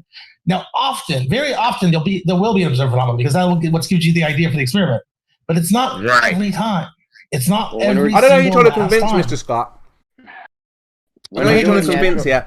This is nonsense. If someone has an experiment, they've done it because they've seen or witnessed an observed phenomenon. Absolutely. That anybody that you tell us, agree more. Wallaby, hold on. I agree more with Mr. Scott. Mr. Scott, you tell us constantly. Goodness sakes. You tell us constantly there are experiments that we can do and repeat anywhere in the world. Why? Because those things are supposed to. We are talking about the sunrise, right? When the sun you gotta comes start up muting over people, the Beach. horizon. Wallaby, you've got to stop. Chemo's a mod. Chemo's a mod. Talk to him, Jeremy. This is his show. I just shut up. Well, when the sun comes up over the horizon, right? When the sun comes up over the horizon. Ninja, you are a little bit off point here. Well, I don't know what the experiment is. What is the experiment? I know, but we're not talking about the experiment. We're talking about the prince. Okay, we're talking about the general concept of the scientific method. Okay, so do you want to hear it, or do you want to tell me, or what do you want to do? We're still on step one. Well, we're talking about knowledge, right? Knowledge that you can see, something that you can test. No, how drunk are you right now, Ninja? A little bit. He's a star glober. Just trust me. Very open-minded. Trust me that this is maybe. Trust me, this is maybe a listen more than talk situation. Just try to hear it. All right. So yeah. Veach. Go ahead, Jeremy. Veach, we're not gonna even think about running through the scientific method until we have step one. It's the first step. How can you say you can skip that step? Because the scientific method doesn't. Well, because hold on. There is definitely a scientific method to whatever we do, right? And the when natural science. We're talking about natural sciences, and if you well, hold on. Like, there is also an argument to say, like, the natural sciences aren't exactly scientifically like there's a methodology, yeah. Methodology to go about like scientific experiments as well. I'm skipping all that. I'm saying if you're testing something that's going to be your view thing is the sun, right? And where it's the sun setting or the sun rising, there is a methodology there, and it's skipping all the look, Wallaby. Sciences. Yeah, right? We're just highlighting that Druss provided a link that says this is how you prove the curvature of the Earth, and what we found out is that they start with experiment, which immediately you can't move forward unless you know, well, what did they observe? Well, if we like, I think he said in the Scientology of the science of it was that if you lay down you see the sun come up later or set later. No. You can't go to later. Stick with just the one observation, because remember, between now and later, stuff happened. You were not observing. Well, you see the set. You would see if you were laying down the ground, right? Imagine I'm a rabbit, right? I'm not a person. I'm a rabbit. I'm right down close to the ground. I would see the sun come up later in the morning, and it would set later in the afternoon, right? But just because I'm close to the ground. That's the only reason why. Look, Wallaby, it's very simple. You need one observed phenomenon, just one. What did you see? Well, I'm telling you my observed imagination, right? So I'm telling you an imagination of observed phenomena. Dress has set you up because he didn't read this link. The simple version of the observation. If I'm a giraffe, imagine I'm a giraffe, right? I have a 6 foot long neck. I'm fucking 12 foot off. Like, my observed reality is 12 foot off the ground, right? It's 12 feet off the ground. I would see the sun come up earlier, and I would see the sun set later. Well, look, you guys, Druss has posted this paper. My observed reality. It gives us the steps. Step 1 is to go to a place where you can easily view the sunset. Again, sure. The sun does not set. That is part of the illusion. You think that it goes around in a circle? Timo, that is an assertion that you have no evidence for. Oh, we've got plenty of evidence to back up that the sun doesn't set. Have you not done your flat Earth research? Absolutely no experiment.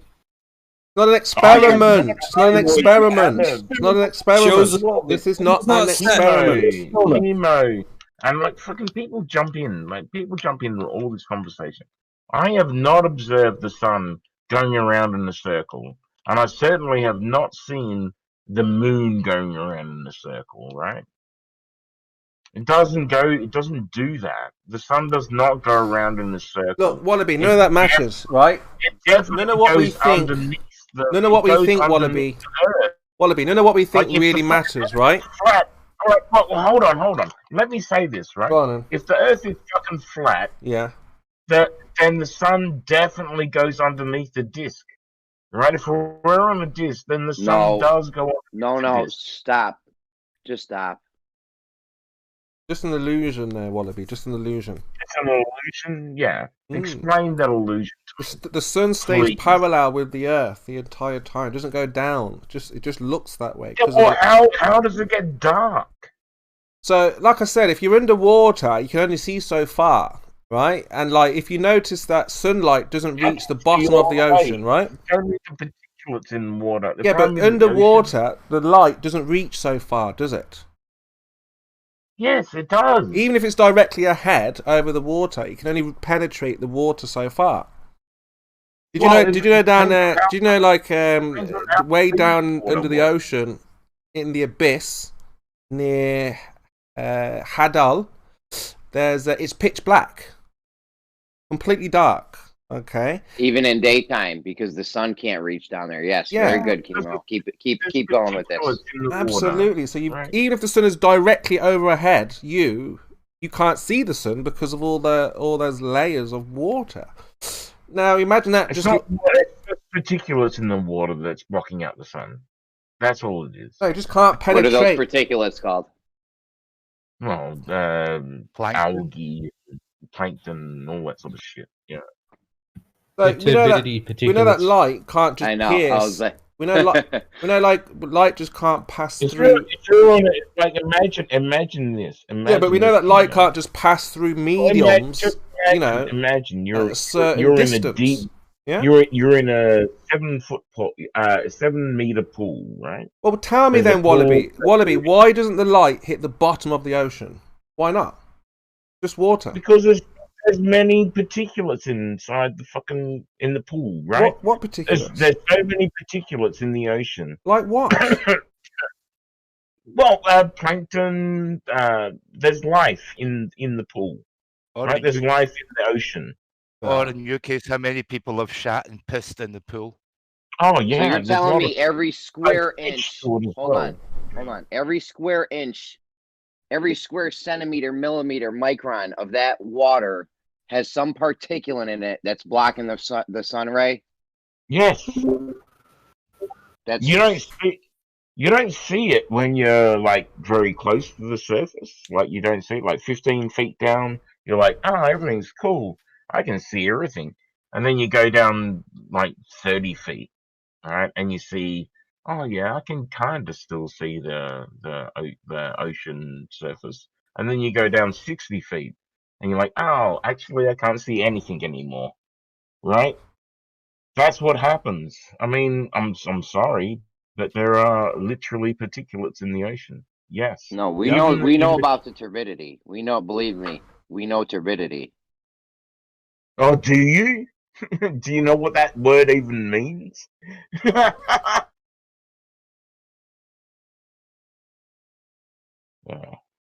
Yeah, we do. Well, What does it? Go on, Jeremy. If you're in a very clear pool, right? I was in a 7 meter pool. That was you go down 7 meters to do skin diving, right? To train to be a skin diver, or like to have like the oxygen tanks and all that sort of shit. And you can see to the top. You can see where you came from. You know, the water doesn't obscure your view. It's not water that obscures your view. All right. Anyways, let's move on. Well, the point being, to do with the time difference between observing sunset at different heights. Well, we can do it the other way around, can't we? If we had a cliff or a tall building, we would see it lit in the top and then further down. If you go down to the bottom immediately, then you see that it's sunset. You know, you can see it on buildings, even right, tall buildings. You can see Did the you shadow. interrupt to say what I was saying, didn't you? Yeah. That's So pretty annoying. You could see the sun when it rises. It hits the top of the building and it wanders down the building. And that takes time. That's what I said. If you measure the height of that building and measure the time that took, you would have a measurement of how long the time takes to rise or set, depending which way you did it. I'm trying to understand your version of this science. You can be in an aircraft and you're in perfect sunlight, and you look at the ground and it's in darkness. I'm trying to understand your version of science here. So you're saying that you look at the sun, it sets. Now you're saying you're going to leave that observation and come back to another observation and form a conclusion. I mean, how? How are you doing this? Going on? It's called observational science, Chemo. I'm asking you how. I know what it's called. I'm asking you how. So you look at something. It's right there in the text, Chemo. You look at something. You kind of go away from it. You look at another thing, and then how are you connecting the dots? Where's the connection? It's in that text. In English, Chemo. Your language, not mine. Chemo, I'm on the ground. I see the sun setting. Yeah. And then I jump into a building. I grab the elevator all the way to the top of the building. Yeah. And the sun is still there. I mean, how can it still be there? You've made an angle change. You're looking through a different medium now at this point. What else? Well, now hold on, Jeremy. Before you get to that's what he's supposed to ask questions. He's saying, well, hold on. I'm at the bottom. I see the sun. I go up. No, I'm at the bottom, the sun disappears, I go up and see the sun again. What's going on? Now, Jeremy's giving you all the answers here, Wallaby. Why would you deny that if that's what the observations are? We're on the globe. Why don't you... Here's a little thing you can do. That would be my conclusion from that, right? My conclusion would be that we're on around Earth and we're traveling around the sun. That's Here's my a little conclusion. thing. Yeah, you think the sun's hiding behind the geometry of Earth when it... That's what you think, Wallaby. That's what you think. See, the thing is, you guys live in this world where you can only have a physical obstruction, right? Yeah. You only think obstruction can come from physicality? Why shouldn't it? Yeah, they think a physical Earth. That's right. Yeah. Well, here's something you can do. I do believe that obstruction of the sun comes from physicality. All right, Mr. Scott. It's been with us. It's been with us since the beginning. Okay. Here's something you can do at home, just so you guys can see that obstruction doesn't always come from physicality. It can come from non-physicality. You want to hear what you can do? You get a chessboard, checkers. You take your head, you put your eyeball all the way down to the bottom of the chessboard or checkers board.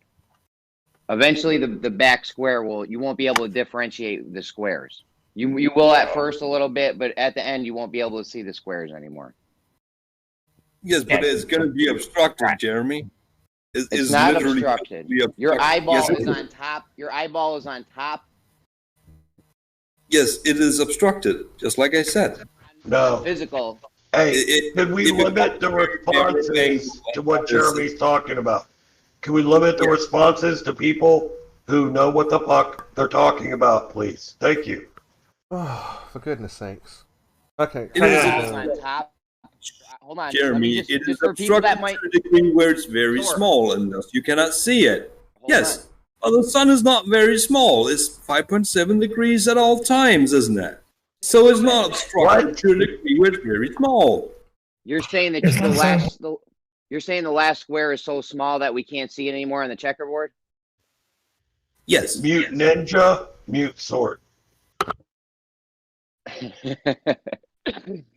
Just to clear it up for anyone that didn't understand the checkerboard, your eyeball is on top of the checkerboard. Something Noah? Yeah, unfortunately, in the checkerboard, the last square would not be flat; it would be upright. You can't even differentiate square. Mute nagger. Gotta let your baller mates talk and learn, guys. Come on. The Earth is flat. I'm sick of you fucking globers.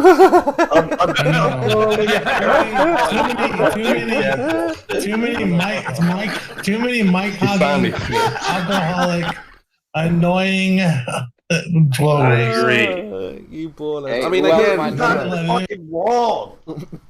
You're absolutely fucking wrong. Hopefully they're aware of that. Trying to speak with authority on this, explaining it to Jeremy, and you're cocking it all up.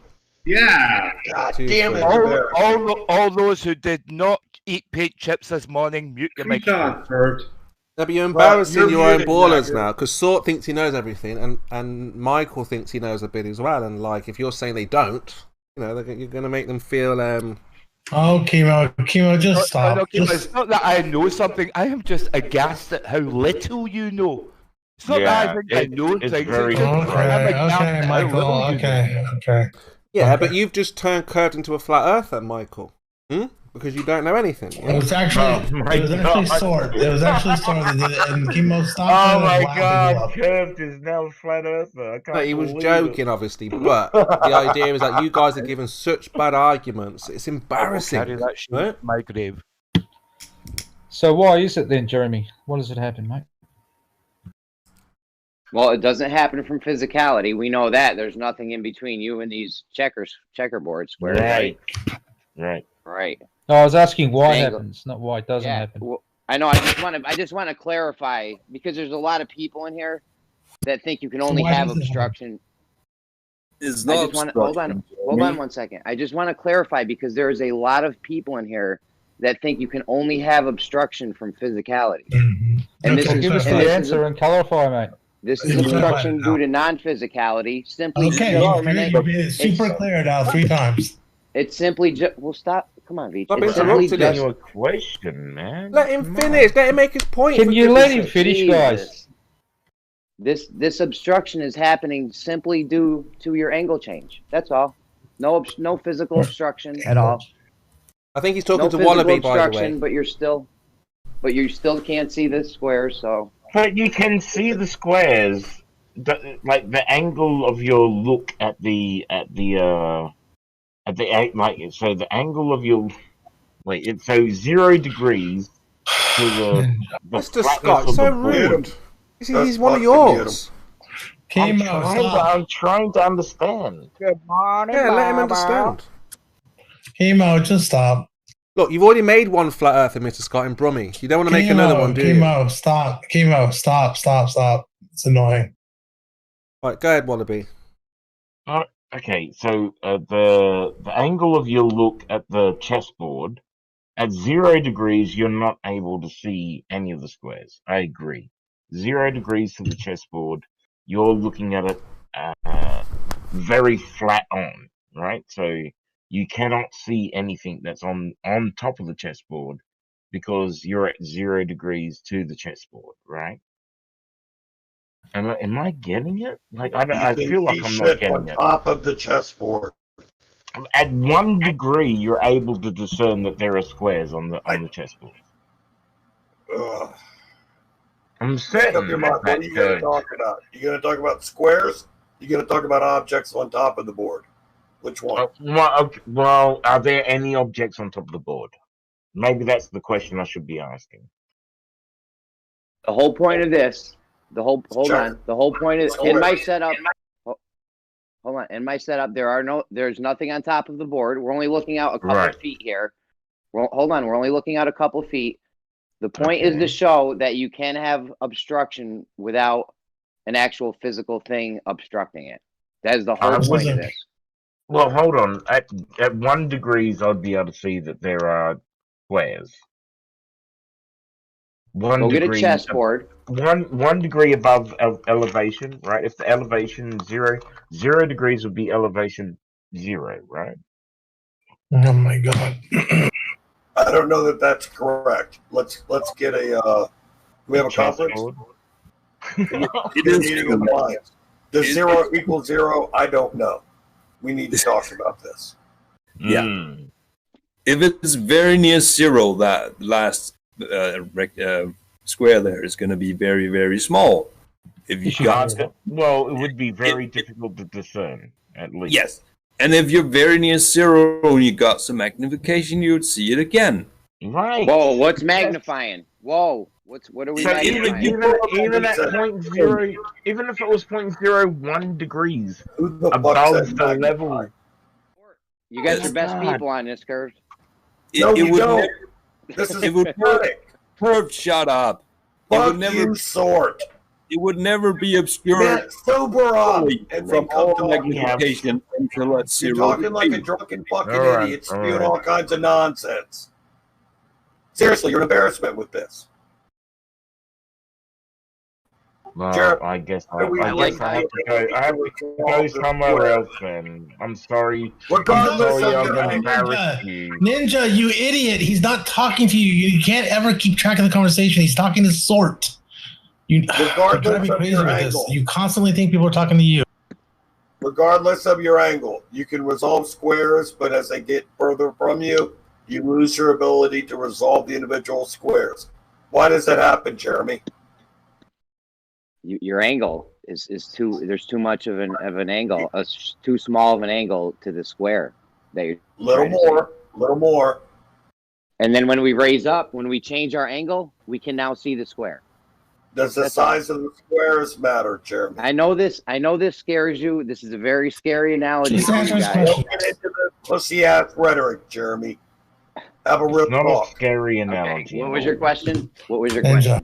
Does the size of the squares matter? Yeah, I'm sure they would. Maybe. I think it's more of the distance would matter than the size. I'm not 100%. I'm not 100%. Okay, they quit babbling. Answer or don't answer. Say I don't know, but don't ramble and babble, please. Okay. It's a combination. Your angle, distance, size. It all comes down to angular resolution. And I'm not talking about your angle of view. I'm talking about the apparent size that square subtends in your fucking field of view. What's the next topic? Sorry, can you repeat something? I did. If you don't understand what I said, then quit talking about it. No, I didn't hear you. I disconnected for a second. Jesus Christ. Every single time, Jeremy. Every time, really? Every time? I'm not doing it.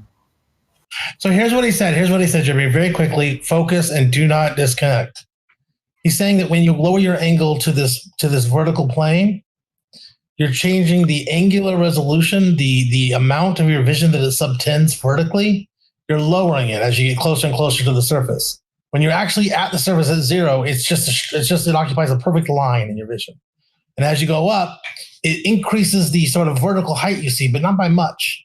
And so the point at which you don't see anything, you're not seeing those squares, that's when it's below your angular resolution. That's when the bottom of the closest part of the chessboard or the furthest part of the chessboard makes a little bit of a thickness to you because of the way you're looking at it. You have a little thickness there, you see a little bit of a line, but it's not quite enough to be resolvable. And in particular, the square on the board is definitely not enough to be resolvable.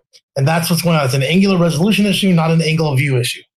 But when we change our angle of view, we can now see the square. So how is it not an angle of view issue? Because in this case, when the plane is horizontal, your angle of view is changing the angular size. Let's say we have a 0.01 angle on this square. We can't see it. We change our angle to 90 degrees. We can now see the square. That will change the angular size of the square. Same distance. You're now I know, but you're subtending. Just think about it. If you're all the way down at the very same level as the chessboard, how much of the square are you going to see? It's going to occupy a straight line in your vision, right? A very thin line, right? We're basically recreating the horizon on Earth with this. Okay, but now go up a degree and now look at it. Now that because of perspective, that square now is taller, occupies more vertical space in your vision, correct? Yep. So that's angular size right there. Because of the angle change. In this case, right, when it's a horizontal plane and you're changing your angle to it, you're also changing your angular size, and that's the part that matters. I think I could almost run this through the scientific method. I think I could almost run this through the scientific method. And Kelly, I'm going to run this by QE. Go for it, Jeremy. Okay, now that's not true for something that is going to be vertical to you. It's going to be a different situation there. But for a horizontal plane, as you get close to it or as you raise up from it, what Curve was pointing out is that you're changing its angular size. All right.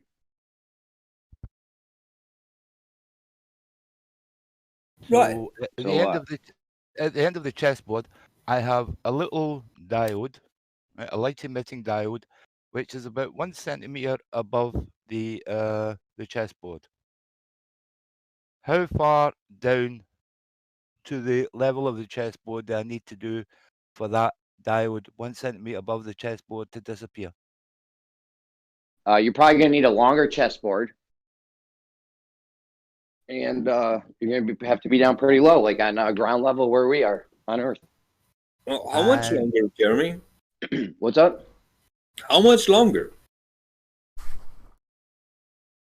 I don't know. Let's go a mile flat chessboard. That won't do.